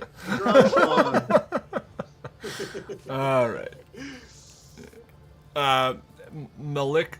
Malicus says, I vote they have to leave naked. All right. You would. I think we're good. I think we're good. We're just gonna re-enter initiative order here. We never really left initiative order. It's kind of the way that I'm gonna call that. We'll say that it is the gnoll's turn, and he uses his turn to just reform, and that brings us to Fizwick. So only the gnoll cannot pass out of this cube. Is that correct? Yes, correct. Okay, so Fizwick, you could technically fire into this or also attack it. Well, I don't know. Can an arrow pass through? Damn it, no. Okay, so Fizwick, if you want to attack, you would probably have to like get into the cube, which you can do. Bonfire it? Well, yes, spells can pass through it. Yeah, I think you could because yeah. 'Cause there's another trigger for me to stop spells from passing. Fizwick was lined up with he saw what was going on with the silver and the fangs and started slowly picking up the details, and he had a silver arrow lined up because he's still got about 7 of those left. And he ends up cocking the arrow back. Well, Actually, I don't know what that movement's called. Well, sorry, you could always Drawing. like step up to the edge and like stick your arm in with the bow and then fire it, then pull your arm out. I'm gonna stay away. Last time I got close to something, it was not good with those green things, man. I'm not used to getting hit. Well, your arrow would not pass through. You might not know that, but I'm just gonna go ahead and like cast a bonfire, and Fizwick utters something. You can see him gurgling something up about smoking and fires, and he just kind of like does the and I don't know. absolutely. Are you gonna roll for that? Or do I have to roll a Bonfire? save? I He's can't got to remember. do the save. Yeah, give me that save number. 12, man. 12 dexterity, right? Or yeah. Okay. Or yeah. He's pretty dexterous. We'll see how this goes. Not dexterous enough. He rolled a 10. Fire. He's gonna take 12 plus. Screw it. Let's put my 8 extra points of like bonus damage I can do on it for a whopping 20 points of damage. Take it. Yeah. It lights up. Fur on fire. 20 points of damage. That's Fire, Fizwick's fire on winning line there. Take it. That's Take what he it. could come up with. Take it. That Uh-huh. was the win. That was the one that won in all the audience polls as in the writer's room. Yeah. Amazon's putting it out there. They just wanted the free pizza. All right, sweet. Yeah, so it's shrieking as this fire lights into it. All right. As my bonus action, I'm gonna bomb back down into stealth if I can. Yeah, very good. Okay. Oh, and that's right. You were hidden, I think. So actually, it would have been rolling with disadvantage, I believe. But anyway, all right. It missed anyway. Let's go to Gruckvar. Gruckvar, you are in the cube with a gnoll vampire. What would you like to do? I'm going to step out. I'm going to step back here outside the cube. Okay. Even if that, provokes an opportunity attack, I'm going to do it. It will. So that Does the attack of opportunity happen in the square he leaves or in the square he ends? The square he leaves. Yeah, so it's like as you are leaving melee range, it would attack. Yeah. So that's going to be a 21 to hit with its bite. that hits. I've got We'll 21 say AC. with its claws actually, Okay. and that's going to be 11 damage, slashing All right. damage. All right. And I am going to twist my battle hammer around, so I'm pointing the shaft of it at him, and it cast a guiding bolt Nice. for 23.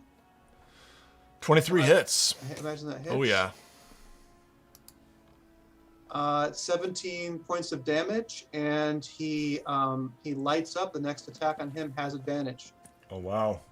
Dang. and that's radiant damage. I don't know if that has a different effect on an undead vampire, but Radiant what damage. it's Okay. worth, Yep. it's radiant. Thank you.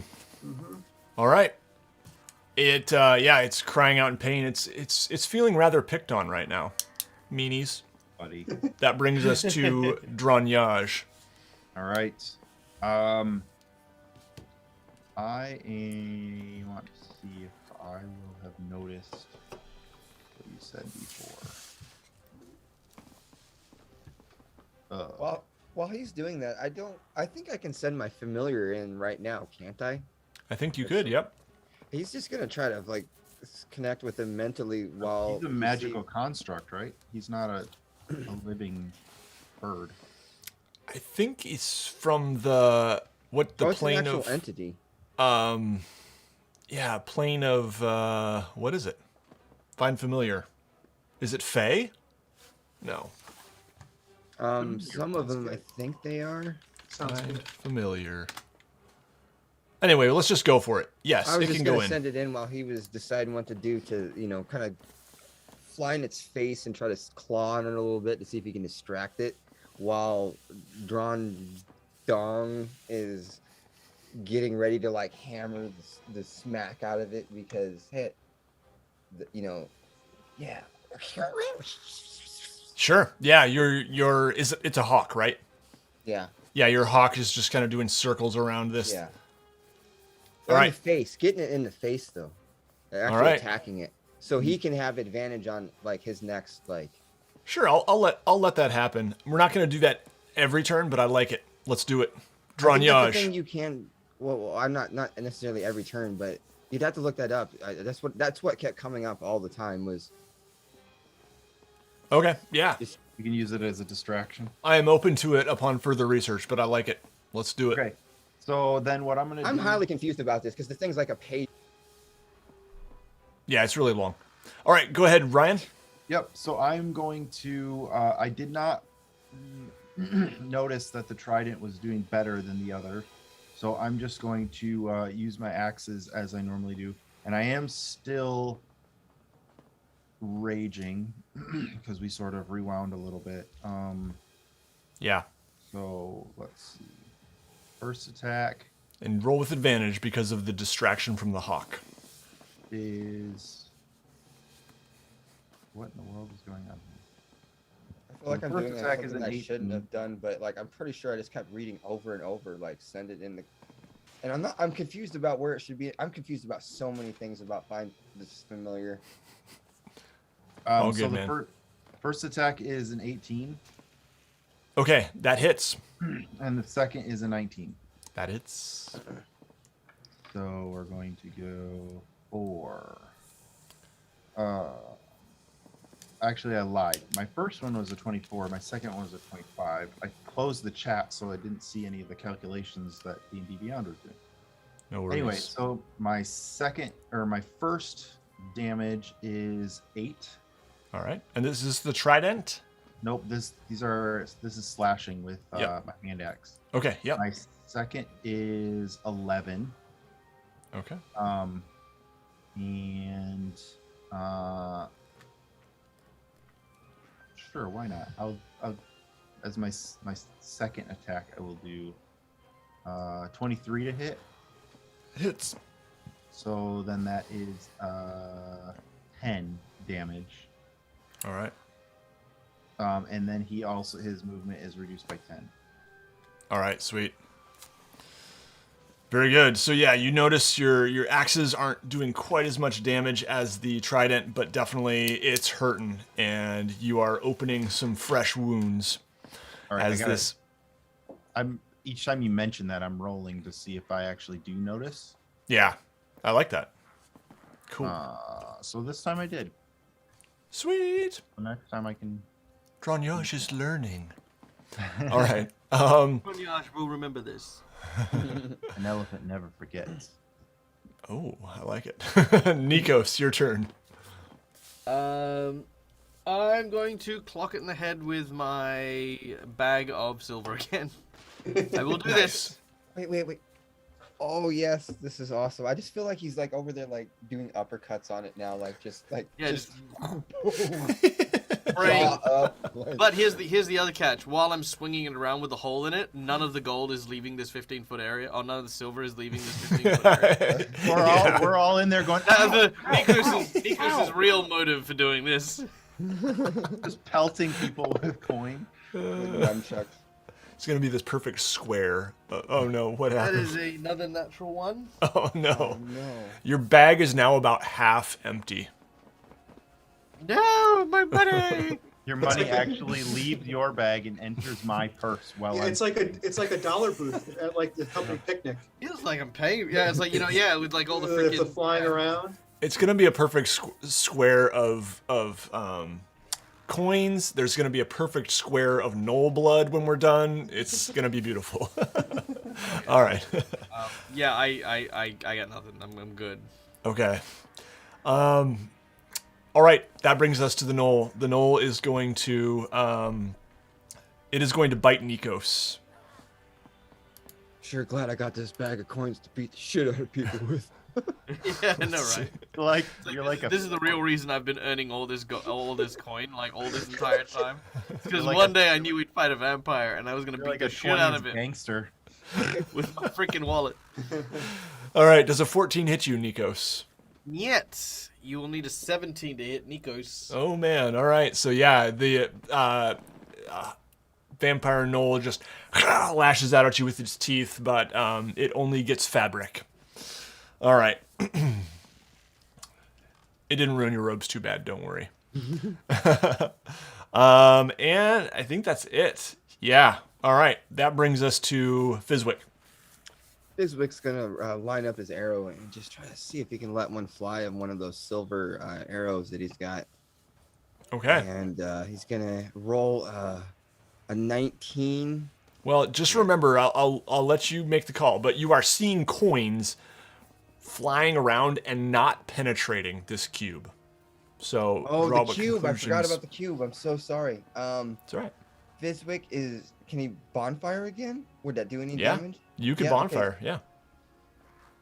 Let's go ahead and make a dex save of 12, or else you go up in smoke again. It says, "Oh no!"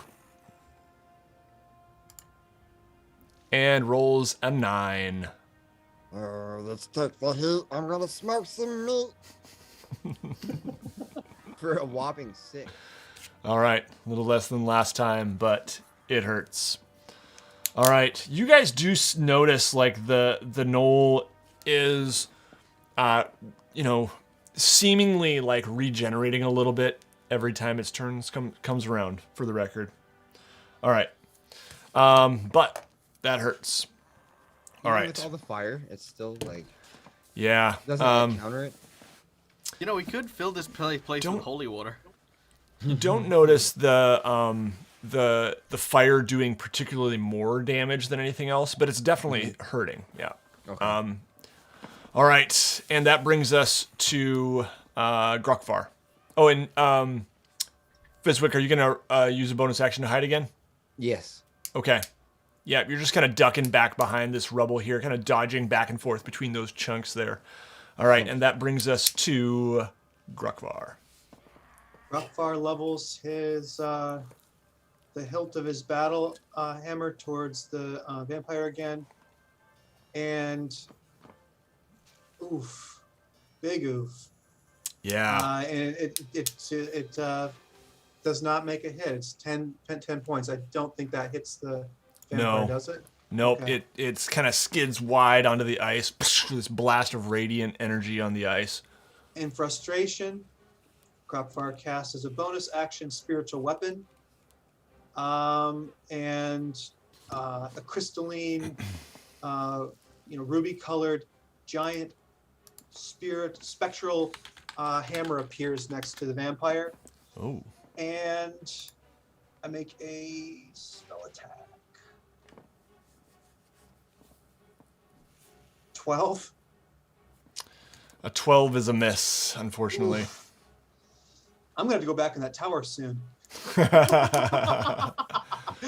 right. Guys, I'll be right back. I'm Hold furious, on. but there's been no result. I stand down for the time being. All right. Yep, in frustration, Grukvar passes his turn to Dranyaj. Okay, what, as a DM, would you say to me using? Don't like where this is headed.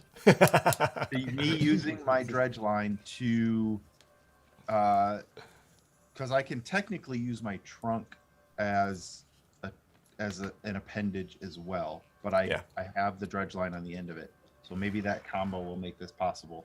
Yeah. But I would like to use it to sort of hook the vampire's upper jaw and like pull his head back, so that maybe like his mouth opens, or at least it's a little bit more available to Nikos. Sure. And so that would be my action, so I don't get my fancy attacks, but I do still get a double attack. So then I would just, I guess, grab my trident and because I did notice, and do just two jabby jabs with that. Mm-hmm. Yeah, so the dredge line is a bonus action, is that right? It is. Okay. Yeah, I'm okay with that. Okay. I would say, for kind of like a called shot, so to speak, with the dredge line, I would say you probably have to roll with disadvantage. Even though I can use my trunk as a limb. I'm allowed, like, if I didn't have it, I can use my trunk to like grab things. Yeah, no, I can see that. Yeah, let's just go for it. Straight up roll. Okay, so 25 to hit. Yeah, hits. And a 12 to hit. That misses. Okay, so just one stabby stab. So that is a trident a strength weapon? I think it is, right? Yeah, it is. Mm-hmm. Okay, so then 13 damage with that. All right, nice. And his head is kind of pulled back. Yeah, awesome. Yeah, so your dredge line is just kind of grabbed its upper, its head. Kind of fish hooked his upper jaw. Yeah, I love it. All right. Anything else you'd like to do, Dranyaj? Nope, I will stay here and hold my position. Awesome. All right, that brings us to Nikos. Nikos counts his coins very quickly. He says, "Okay, this has got to work this time. This time, what I'm going to do is I'm going to, seeing the hole in my bag, I'm going to just take out the coins and put it in my fists, and I'm going to like put the coins like kind of like a brass knuckle kind of thing." Mm-hmm. Just have them like lined up and then like poking out of my fingers, and I'm just gonna punch it in the face. All right, nice. Now its mouth is open, so you could. Oh yeah, I'm gonna just jam my fist into its mouth with all the coins, Okay, I love or it. as many coins as I can get. Yep. All right, so let's do this. Go ahead and make the attack roll.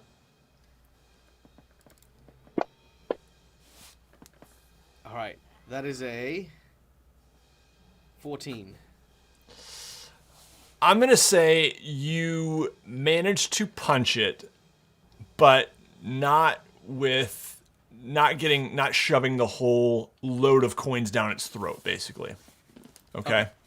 So go ahead and roll. Let's do this. Any silver I like the creativity of the silver coins. I'm going to say roll 2d6 damage. All right, that is 4 damage. Okay. So Yeah. that's something. My strength is 0. All right. It's It was definitely fun to think hurting. about, It's looking completely savaged at this point. So your attacks overall are making a big impact. All right. I like to think it's like going, as I'm attacking it, and then Nikos walks up and just goes, oh. It's like you're trying to force a pill down a dog's mouth he doesn't want to eat. Yes, exactly like that. Yeah, I love it. All right. It is going to attack Nikos. Once again, it is going to try to bite Nikos. It rolls a 16 to hit, which is a miss, I believe, right? It is a miss thanks to my cloak of protection I now have. Dang it, I really wanted to do something. You also can you're attacking with disadvantage because he's protected. Oh, that's right. Yep. Okay, so let's just roll that again to see how terrible it would have. Okay, it was actually an 11 to hit, so not even close. All right, and that brings us to Fizwick. Fizwick, after hearing Ryan's description of just him just taking it from left to right, up and down, he thinks, I gotta get me those nuts. And he starts spinning some kind of rock around and round and round it goes. A dex save of 12 you must make. Okay, but remember, only magic can pass through here, not physical items. Bitch. The cube, Will! The cube! Using your portals and things and stuff. Sorry. I'm so sorry. Fizwick knocks himself Can I never get unconscious. an Could you make an exception this one time? On the plus side though, Fizwick, You- you're Can safe. I don't have any inspiration. Can I use You this? can go in there and use your stabby stabs, I man. was Come thinking on. about it, I was like, this is gonna be so cool after what he said. And that's what I said last time. This is gonna be so cool. Sorry, man. The cube is impenetrable. I I know. mean, you can do it. God damn it. Nobody Sorry. messes with You can use it to your advantage. You can't get hurt, Fizwick. What We're finally can I found a do? way Can to I protect light you. it on fire again? You can light it on fire again. You could go stabby stab and get your sneak attack. He says, son of a bitch, and he lights it on fire. Look, For a without dex it, save of technically this 12. thing would have just run off. It wouldn't be here right now. Yeah. All right. Oh, so it has to roll a dex. Yeah. Let me get that sweet dex Or save it there. takes 10 whopping points of damage if it doesn't. I rolled an 18 this time. Well, it doesn't take 10 points. Does it do half damage or no? Nope. Okay. Yep. It just kind of dodges out of the way Drink, Will. of your attack. Yep. Have another drink. I'm gonna fill this up. Hold it a sec. That's All gonna right. be epic. Oh, you know what though? No, I have to roll with disadvantage Wait, because hold on. you're hidden. I'm I doing like the it. idea of Fizwick not realizing it and just getting like every time he's trying to do something and he's just not getting it. He's sitting He's behind like- that wall. He's just like pumping his fist, like yes. He's like, yeah, did you see that? Yeah, exactly.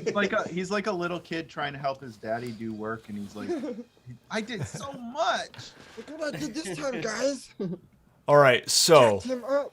this is the deal.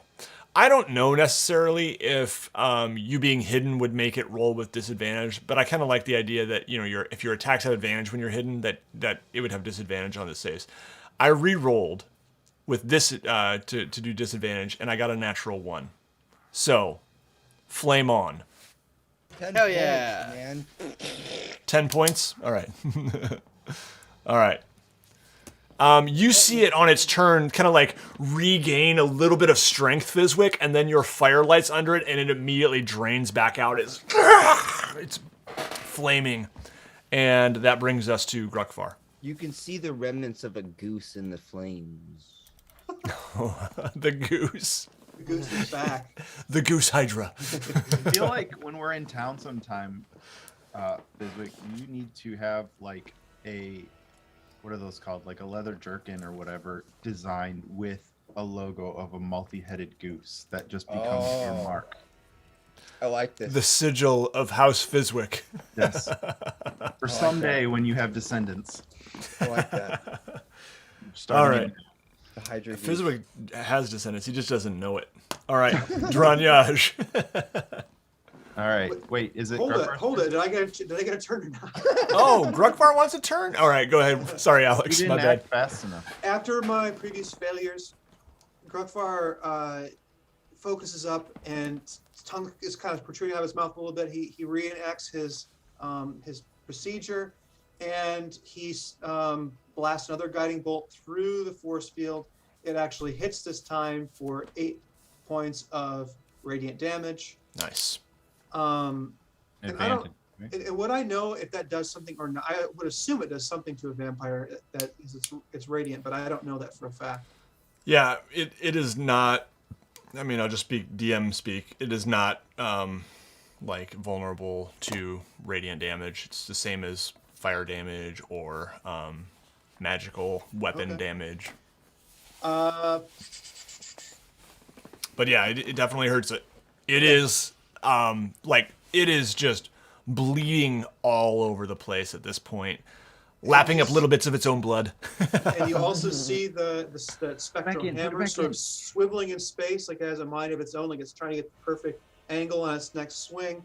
And I like it. Does a 20 hit? A 20 hits. Okay. For an additional 9 points of force damage. All right, what does this look like as the gnoll vampire dies before you? He shatters. Oh And man. then the what looks like red ice crystals that his body's composed of just dissolves into blood and then soaks into the snow. I love it. Awesome. So Yeah. we see this flash of fire from Fizwick. We see this silver coins flying everywhere. Trident attack, and then just this spell or this spectral hammer just smashes, shatters, red little crystals everywhere in a perfect square. Well done, guys. Probably, I would imagine the cube, like, actually also probably formed like a small divot in the snow. So even Yeah. after he dispels it, there's going to be this nice little holder of all things dead vampire. Fizwick can't wait to tell Elias about bags of coins to fill full of silver and write ass Shooting beater out- on the side of it. Shooting out of a mysterious creature. I love it. All right, yeah, there are a few bloody and like just gross looking coins in the mix for sure. So All right. his blood is frozen now. Is that what I hear? Yes. Well, it was momentarily, and then it dissolved back into the snow. Okay. Can I take my thumb and wipe it through the snow and then mark one of the shafts of my axes? Yeah, sure. Absolutely. With blood? Yeah. Yeah. You managed to do so. All right. You guys have just defeated this gnoll vampire. What's next for the party? We're going You to see Disneyland. 3 passageways before you. I pick up my cube and I turn it off. All right. The Disneyland joke was funny. I want to claim those tusks that were his earrings, if they're still around. I want Okay. to gather those up. Yeah, absolutely. Yeah, you managed to find these. Just they're large, tusks, almost look like saber-toothed tiger teeth or something, basically. Cool. Was the idea that he would have adorned himself with those tusks pre-vampirism because he thought it was cool, or is it Like, how does that work? We don't know when in his Yeah, life I he mean, decided to put those in there. So a vampire, remember, is not necessarily like, it's not like a lycanthrope where it becomes a complete savage, right? Right. He actually, would be still a regular gnoll in a lot of ways, but he can take several forms, actually. So anyway, or could. So anyway, this was his hyena form. All right. What would you guys like to do? I suppose we better keep exploring, yeah? I say we head north. There's no other like anything around the knoll or anything of note. No, it didn't leave any loot behind. There's nothing else of note in to the be room. fair, there's a lot of loot left behind. I am picking up every single coin.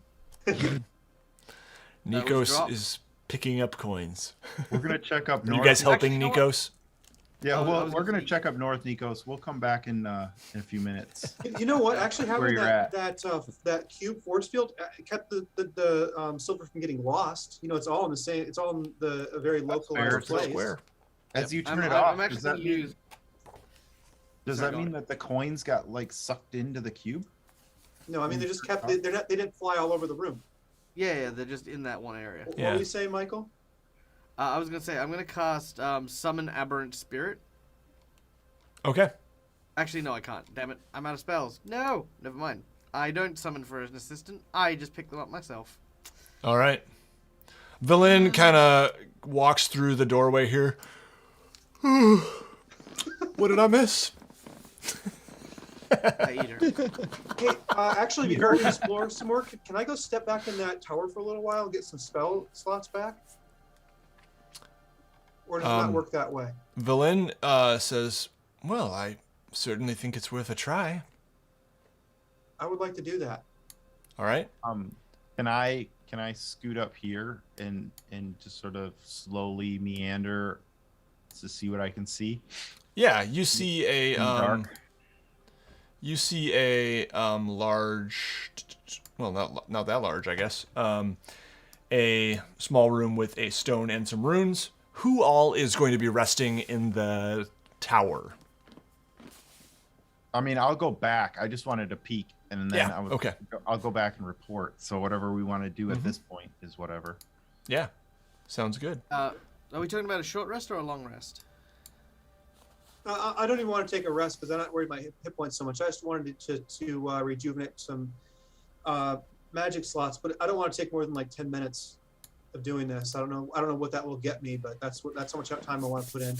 Because I was gonna say I'm also very low on spells. Like most of my high level spells are gone, so a long rest wouldn't be a terrible waste, even if it wasn't We just. for didn't hit freeze to death. points. You know, we don't have to worry about freezing if Felon's here because she has the spell that makes the little like Mordekainen's little hut or whatever, and Oh, okay. you can control the temperature in there. So freezing is kind of a non-starter. You know, Okay. also we've been in Icewind Dale for like the better part of like at least a few months now. I feel like we've figured out how to deal with the cold by now. You guys have slept in the cold before. and at least the benefit in here is I just did a real life like liquid spit. you guys are not dealing with the wind out here, at least, or in here rather. So that's a big factor with that wind chill out Actually, on the would this plains. place function kind of like an igloo? It probably would. It's definitely cold, but yeah, it's not going to be unbearable. Still a bonfire, right? All right. Will's having a moment. He's laughing at his own liquid spit. I can take a long rest. That's fine with me. I mean, if I'm the only one who wanted that though, we can continue on because I'm not in dire straits yet. I just thought if it takes 10 minutes to get all my spell slots back underneath 3rd level, then I would take it. After 10 Nikos, minutes, you notice no effect. Nikos turns to Grokvar. His eyes begin to glow. He says, "So you're not in dire straits, huh?" What are you gonna do to me? See how the rest of us feel. Yeah, Right, it's like I can make it so that you need a long rest. Okay. I can put you into some dire straits. Then we can have a proper nap. So So I'll take Uh, turns punching Grukvar. Yep. How you feeling now? Oh, I'm feeling pretty tired. Oh, I don't know. I'm not convinced. Okay, we'll rest. Jesus. So after 10 minutes, you don't notice any warm hot tub, any hot tub feelings. Okay, I just looked to the group and said, "Does anyone want a long rest?" Yes, I will very much like one to rest up and replenish. Wait, there's a hot tub? Okay. No, it's that mana It's the regeneration feeling of us getting feeling. spells back. Oh, okay. I was like, did I miss a hot springs or something? All right, so you guys want to take a long rest here? Yes. All right. Are you posting a watch? Or are you just gonna? I can stay up and watch. I'm doing pretty okay myself. So Okay. I mean, could we also just the Velen spell makes it so we don't even require a watch really, because you just basically there's an that's impenetrable wall around you. Yep. Okay, Lumen's tiny but I hut, can right? use a nap. That's the one, Liam's tiny hut. Yes. Yep. All right. Excellent. So you guys can take a long rest. Go ahead and regenerate your hit points and your spell slots and all the goodies.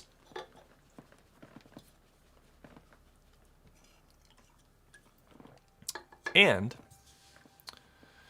where would we like to go next? Clay had headed off to the north, reported that there so was I just relayed them back that I saw the stone with some writing on it, but I couldn't make it out. Can Fizwick send Federo out to just see if he hears anything in any general directions that might give us a advantage on sneaking up on something? Yeah, sure. Fizwick sends Federo out, maybe down the other hallways, and reports that in the hallway to the south, let's see here. Give me a moment. There is a large section of ruined tower, and in the hall, as well as a large hole in the ground, in the ice, and then in the hallway to the east, there is a large head of a stone variety. I say we go to that altar or the stone thing with the runes in the north room first. At least it's got words. We can see if it means anything to any of us. Mm-hmm. And let me just make sure I'm not missing anything else here.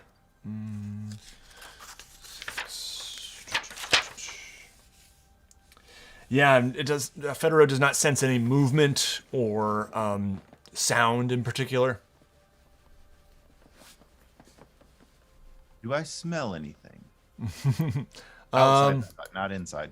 No, you don't smell anything unusual. Lots of gnoll blood. But no, nothing Like else. pennies out there. Fizwick is going to take some initiative for once, and he's going to go in and check out this face. All right. Yeah. Let's see. Lying on the side in the middle of the 20-foot high cave is an enormous head made out of iron. I was wrong, not stone. Its eyes aglow with golden light. Actually, I think I have a picture here. Show you guys.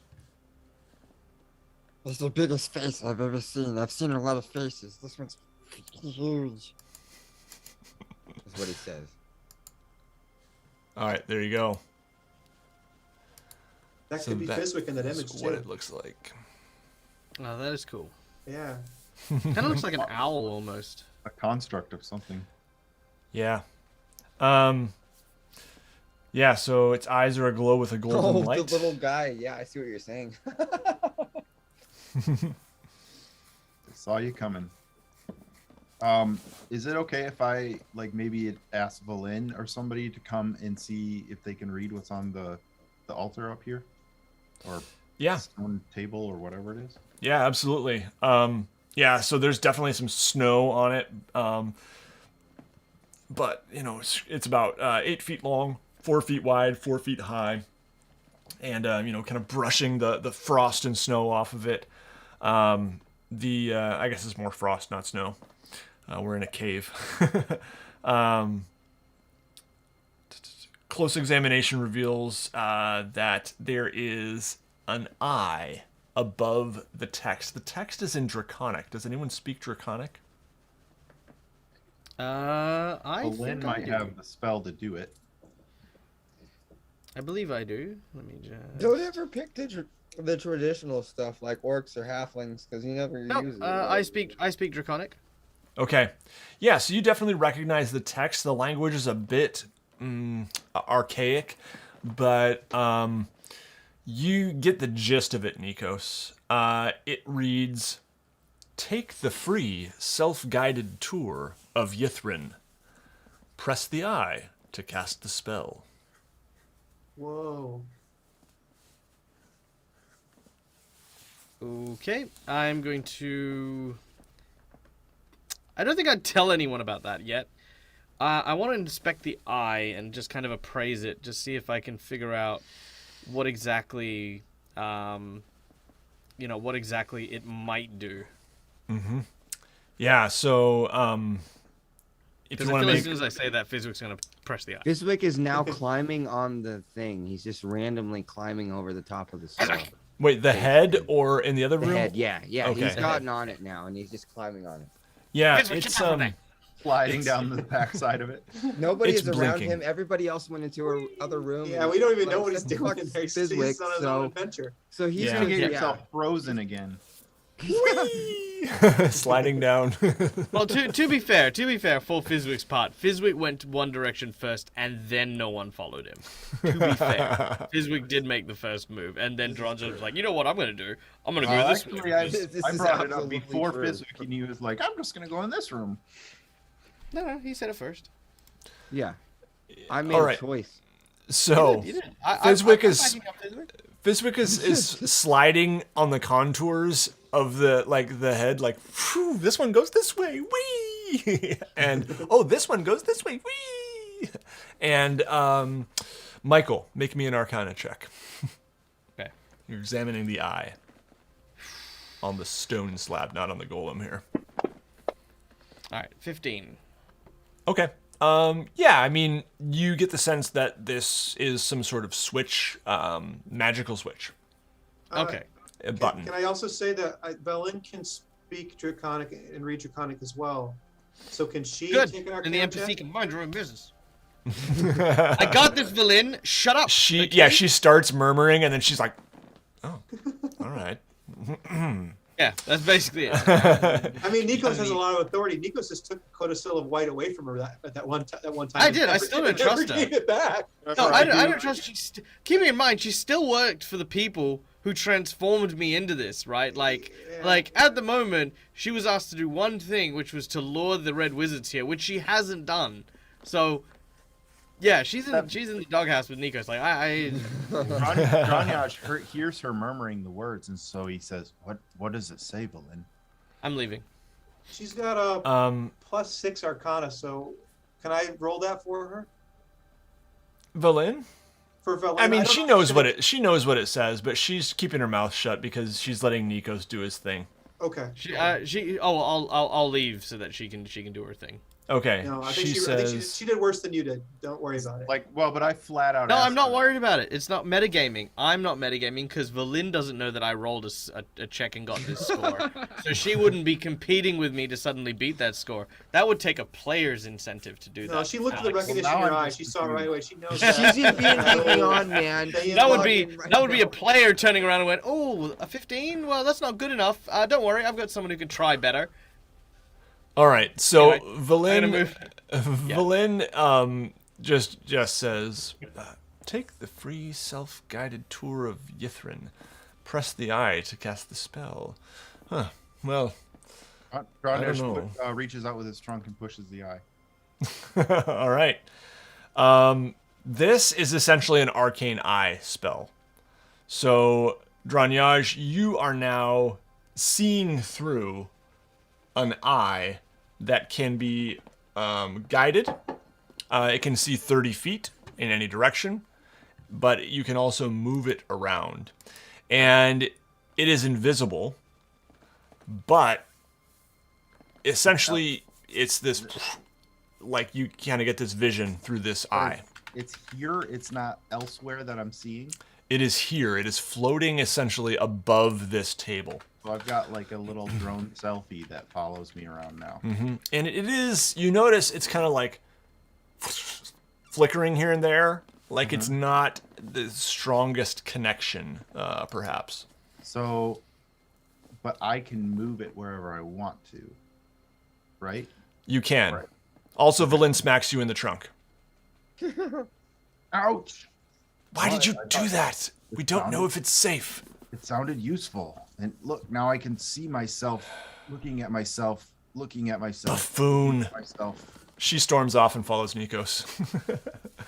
All right, so I guess I'm just gonna take this little bugger with me and follow Nikos out too.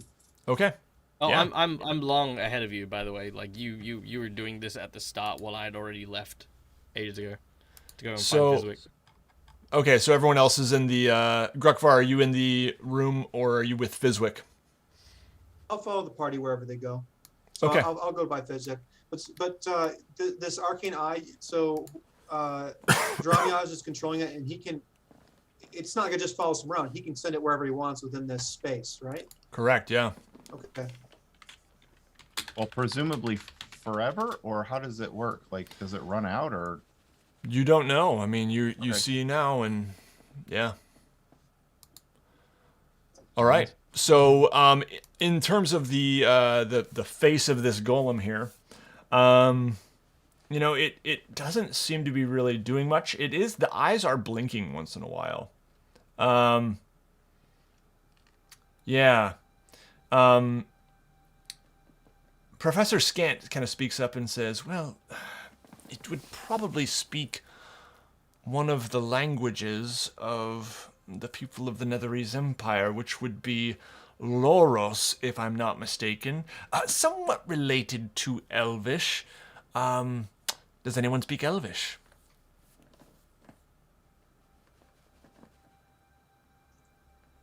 Well, I think possibly Valentina does that too. No. I'm going to drag her into everything. Yeah, she does. She does speak Elvish. Perhaps she could. Yes, there we go. Wait, let's everybody say what we all speak so we know. Apparently Fizwick, I had no idea, is fluent in Orcish and Halfling. There you go. What does everybody else speak? Common, just speak- Dwarvish, and Goblin, and Undercommon. I'm just common in Luxodon. I have Common, Thayan, Draconic, Infernal, Giant, and Abyssal. That high intelligence score. Yeah. All right. So,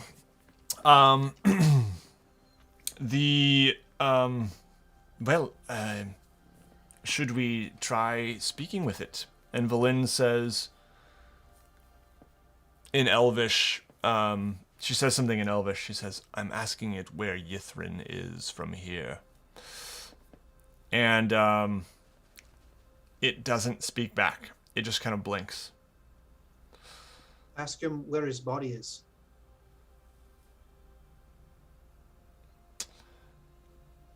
And she says something in Elvish, and it doesn't answer. It just kind of, yeah, it blinks.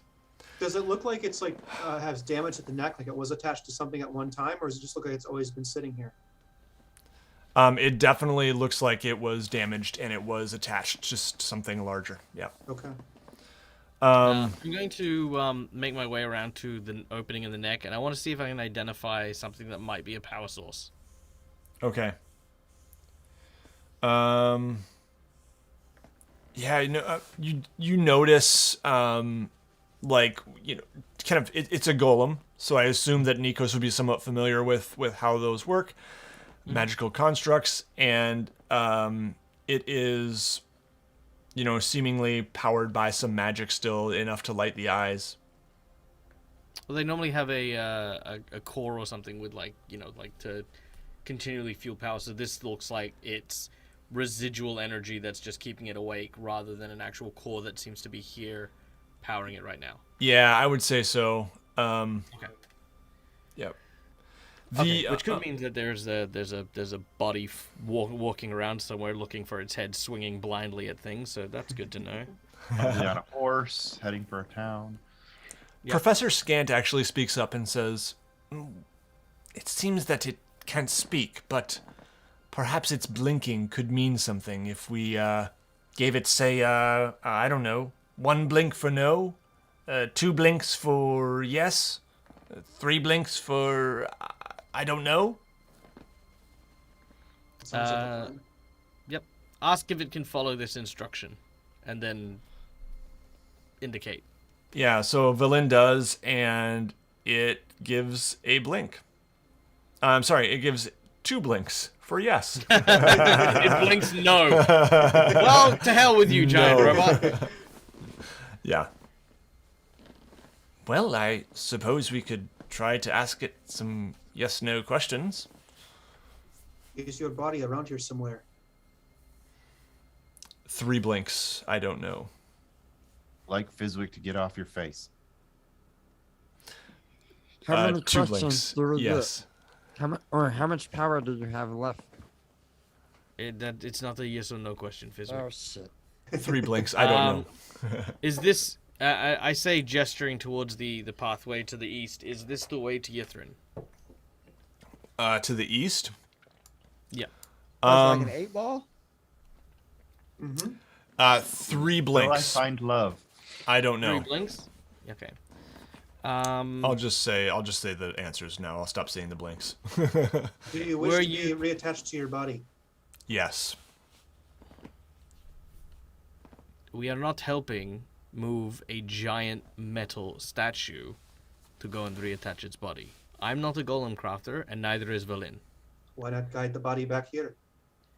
Again, Sweet boy. neither of us are golem crafters. There is no way to fix this. Stay on point. We are here to save Icewind Dale from Oriel, not to make friends with giant. I don't know, man. Last time, like, there was a dragon we learned about from a dead body because we took a moment to look at something. Let's think about this for a second before we dismiss it. Well, I suppose we can head on our way then. We don't see anything else in the whole room. It's just his head. Yeah. Nothing else. Have rubble. others come past here in recent times, with the exception of the ice mephits and the gnoll? Yes. Were any of them wearing red?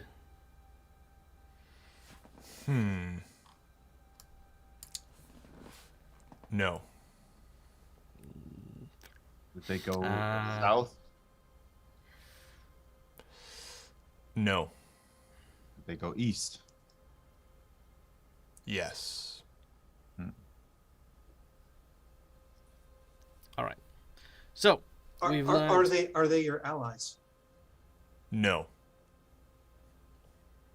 Would you consider us allies?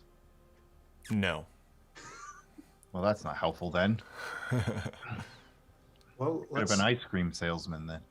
let's head east and see what. I think we should go to the south first. Yeah, I want to check out what's down that giant hole in the ground. There might be more pieces of this. Should this we go creature into in the that hole direction. in the ground? What? I'm It's- well, asking the, it. 3 would blinks, you like I don't us know. to go into the hole in the ground? Yeah, I'm asking it. Um, I'm role playing now. I don't know. I on, thought it yes said yes or and? no. It can say yes, no, or I don't know. It says I don't know. Lynn, tell him we may be back with other questions. Michael, you're right. This is pointless. Let's go. yeah, there's definitely a certain point where you're like, oh, good, you're just ahead of a statue that's just sitting here looking at ice for the last tens of thousands of years. Doesn't really Wait, know wait, much. Have you been Ask here him a if long he'd time? like some Sudoku or something. Yes. I like Well, Sudoku, and yes, I've Ogrokvar been is here a long alone time. talking to the head. Wait, dressed wait, as wait, a wait, wait. robot. Is there anything you want? It can only say Oh, yes, shit, no, it or wants I its don't body know. Well, back. it could say, it could say is a yes to that. question. It could say yes to that. Yes. Oh, yes. okay. Do you want your body back more than something else? Yes. All right, so we know it's. We know only it's one- prime objective. He'd like his Do, body do back. we and that get girlfriend. something in return for your body being restored? No. This is sounding pretty bad on our part, isn't it? That was the Yes. That was the DM. To us that there's no point doing this. Well, I'm gonna listen. We can keep our eye out Alex. for our eye for a roomy body. Fizwick and I will What? be on top of that if it happens. But let's go with the rest of the group to the south. Yeah. for the time being. DM, what's in this big giant room with the tower in it? I don't know. Well, then. But I have a guess box we'll- that tells me. No, I'm kidding. All right. Is there any way you can help us? Are you still up there, Fizwick? I talking don't to the- know. I don't know is the answer. What do you mean? Is he still up there, Grokvar? You haven't come down. Yes, I have. Do you like All right. puppies? This cave. Let's see. Oh, okay. This Wait, this so is. they just drew art for all this and stuff, and there's no point to it? Well, It we don't know probably that. is. We're probably missing. We're probably missing That's information why I don't for want to the right leave question. yet. I'm like highly intrigued by what we're missing. If Like, you can think we- of something, Well, we go that's the thing. back. If we're, it's like being in one of those point and click RPGs. If you don't have the monkey wrench, you have no idea what the thing does, right? Like that's all it comes down to. We'll find something and then maybe we'll come back here. But the important thing is not to try and stab and guess at what that thing might be. But Damn you know, these when we Sierra find it, games. it should be good. I used to love Sierra. those games. Like seriously, yeah, Sierra, LucasArts when they LucasArts, made those man. games. Curse of Monkey Oh, Island. Quest man. for glory, damn you. Like so good. freaking Full Throttle. Oh yeah, that was the That was good. Yeah, the tentacle, freaking Monkey Island was my like, you know, like it was my everything growing up. That's great. Oh man, good stuff. All right, so here's a little challenge for you guys. As you step in to this next cavern, which I will, let's get a map, shall we? Do-do-do-do. Okay. You do see. Okay, sorry. The top of a partially shattered tower rests on its side in the middle of this 30-foot high cavern. Long icicles hang from the ceiling above the toppled spire. North of the tower is a 15-foot diameter hole in the floor that seems to be the upper end of a tunnel. As you step in, each of you catches a certain scent, Oh, wait. and Do I have advantage on anything here? yes, With my the super memory smell? for you, Dranyaj, is particularly clear. Each of you detects a scent that reminds you of something tragic or fearful in your past. I'll give you a moment to think, and feel free to speak Well, up. this is causing Fizwick to just have a moment, man. Like he just got done. If we don't remember, he smelled was so dead many- a moment ago. He's just thinking about all kinds of crazy stuff. He can't focus on one. It's too much. He was in every realm that after he died, as we described it, he's having a hard time. The smell of the plains, of interplanar travel, of being petrified. Hissed himself. Yeah, I imagine Fizwick is like, just kind of like sliding down to the ground, like on this ice wall behind him, like. Not good. Yeah. Any others? Yeah, mine is the smell of like salty timbers and mixed with barrels of very, very old I don't know, what do pirates drink? Like ale, Rum, or yeah. barrels of very old, very cheap rum mixed with like salty timbers. Mm. Smell of a pirate ship. Yeah. Grekvar or Nikos, any sense coming to mind? That are related to what again? A painful or tragic memory or fearful event from your past. So Nikos remembers the scent of incense that was burning he remembers the smell very deeply of like kind of like almost like dried and desiccated fruits being ignited and smoked. He remembers the sounds of a very very opulent door sort of opening with like this creaking sound and this kind of almost like taste of metal as he recalls this the meeting of a particular individual. Love it. Rockfire smells the sort of like a cloying, kind of sickly sweet smell of fungus and mushrooms mixed with smelted iron from his days working in the pits for as kind of one of the lowest members of his clan. I missed that we were smelling things, and I like those last two descriptions a lot. So Fizwick would have smelled sulfur from just one of the places that was just burning. It would have been just an awful stink. Yeah. Go ahead and take a point of inspiration, each of you, for those descriptions. Woo! Professor Scant speaks up and says, What's happening? You're all falling apart. What's going on here? I look at my hands. Am I falling apart? No, I mean, I guess he just notices some reactions from at least Fizwick. Probably Villain, too, is like kind of clasped against the wall, like, oh no. Is this at all related to, is this fear by any chance? Not necessarily, but Professor Villain says, the smell, it's the memories. It's terrible. And Professor Scant speaks up and says, oh, I had a bad feeling about this place. Some sort of terrible haunting. Shadows of the past lingering in this place. I don't like it. I felt it since we entered the caves. Are there how intact is the top of that tower? It's, I mean, pretty intact. Like, you can definitely see sections of roof with holes in it and everything. Can I look in it? Like, yeah, you can. In whatever rooms are left there?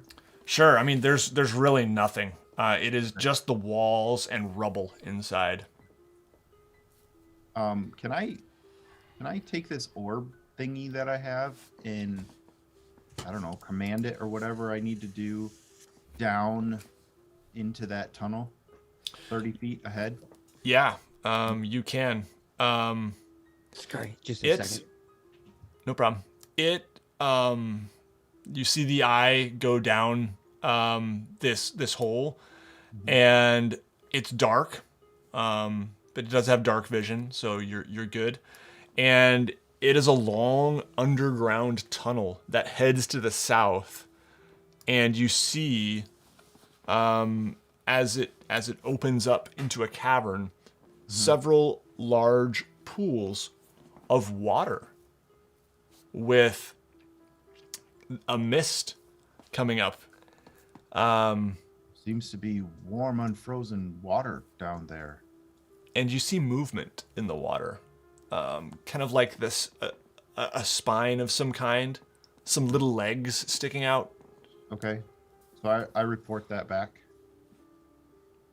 And then I call the eye back so that I have it nearby again.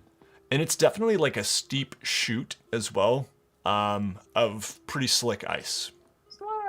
So it drops like 30 feet before it angles off in the southern direction.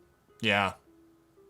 If I was to walk up to the edge of it and inspect the surface of the interior of that tunnel, is it just like machined smooth, or does it have like markings on it, or what's that like? It's a little bit bumpy. You can see like ridges in it for sure, kind of like you can see in the image on the map. But overall, like, they're not prominent enough that you wouldn't slide it wouldn't be painful to slide on it. And you don't notice anything particularly like manufactured about it. It looks quite natural. Okay. Everyone's Nikos is looking gonna at this cast. hole. Sorry. No, you go. Everyone's looking at this big hole. Yeah, So it's a long tunnel that goes down and opens up into a cavern that has several pools of water that seem warm, and there's like, this kind of mist coming, or not mist, but steam. There we go, steam. Yeah. And go ahead, Nikos. Nikos is going to cast Fly and go down. Okay. Cool. Yeah, so this cavern opens up. And we'll just draw the whole thing here.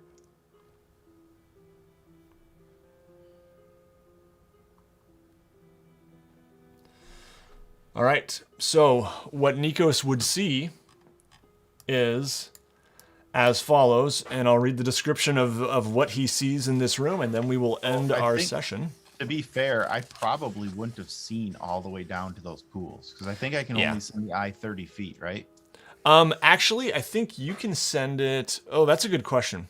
I don't know, but Nikos is flying down there, so we'll just describe it. Well, I was just saying because he would I don't know if you'd make a different decision being that you. No, I actually wanted to do it a while ago, but I didn't want to be rude. Yeah. All right. This enormous cave has glassy walls and a smooth, domed ceiling overhead. The cavern contains 2 large pools, both of which have steam rising from them. You see a slight movement in the pool closest to you. And that is where we will end our session. Okay. Cool. Well, Very cool. Thank you guys. Hey, we found a warm place in Icewind Dale, guys. We did it. All right. They do exist. It only took 30 sessions. I mean, the Darksea Workshop had a tropical vibe to it too, but Yeah, so It now was now a we fake need to. tropical vibe, right? yeah, an illusion. Go ahead. So now what we need to do is we now need to open up the Northern Lights hot spring right here. Get a tunnel dug between here and back to Caer Dineval. Get like some natural heating. Absolutely. Only a 6-day walk in a frozen pitch black tunnel to get to these, but it's worth it. No. We dig a tunnel all the way through so that the hot water goes from here all the way to. Oh, there you go. Business ideas abound as usual. How Thank can you guys. I make money here? Power. Thank you guys so much. Awesome job today. Really enjoyed hearing your descriptions of the fearful thing. That was something I thought about like sending you guys ahead of time, but I was like, I bet they can improv some cool stuff, and I don't really want to spoil it. So you guys did a great job with that. And there are other sorts of not to get too many spoilers, but there are other sorts of like hauntings around here, and that was just one of many sorts of like signs of haunting, so to speak, of terrible things that have happened in this place. So stay tuned in 2 weeks from now for more of that fun, and that will be on the 3rd of January. We'll be playing again. So hope to see you all there. Thank you for our faithful viewers hanging out in the chat. And always a pleasure. Thanks again to Hero Forge. Make sure you check out Michael's stuff in the video description as well. Lots of good stuff in the video description. We got Dead Aussie Gamer on Twitch and YouTube. We've got Darksea Workshop, and we've got Hero Forge. Go check those things out. Support those excellent people. That being said, as of right now, I'm on a 2-week break. There will be a little cool video that I'm making for my Patreons, but I will be back early next year with a whole bunch of new content, and I'm revitalizing the YouTube channel and stuff. So if anyone has any questions regarding how to run games, not any particular system, but like just games in general, I'm collecting as many questions or things that people want answers to as possible for a new release of a bunch of new content from my YouTube channel as well. So if you have any questions, come check out, come hang out with us. You'll find me. Go look around. Yeah. Very good. Well, thank you, Michael. And thanks everyone for watching. Check me out on Patreon, patreon.com/WASD20, and get access to weekly live map drawing streams, as well as campaign diaries for this campaign. And yeah, we look forward to hanging out with you guys again in 2 weeks' time. All right. Take care, everybody. Happy New Year's and holidays. Yeah, that's another good point. Holidays. Happy holidays. There's Merry 2 of Christmas them and all the coming other up. holidays, too. Have fun on one of those days. If you Merry can. Yule. Bye.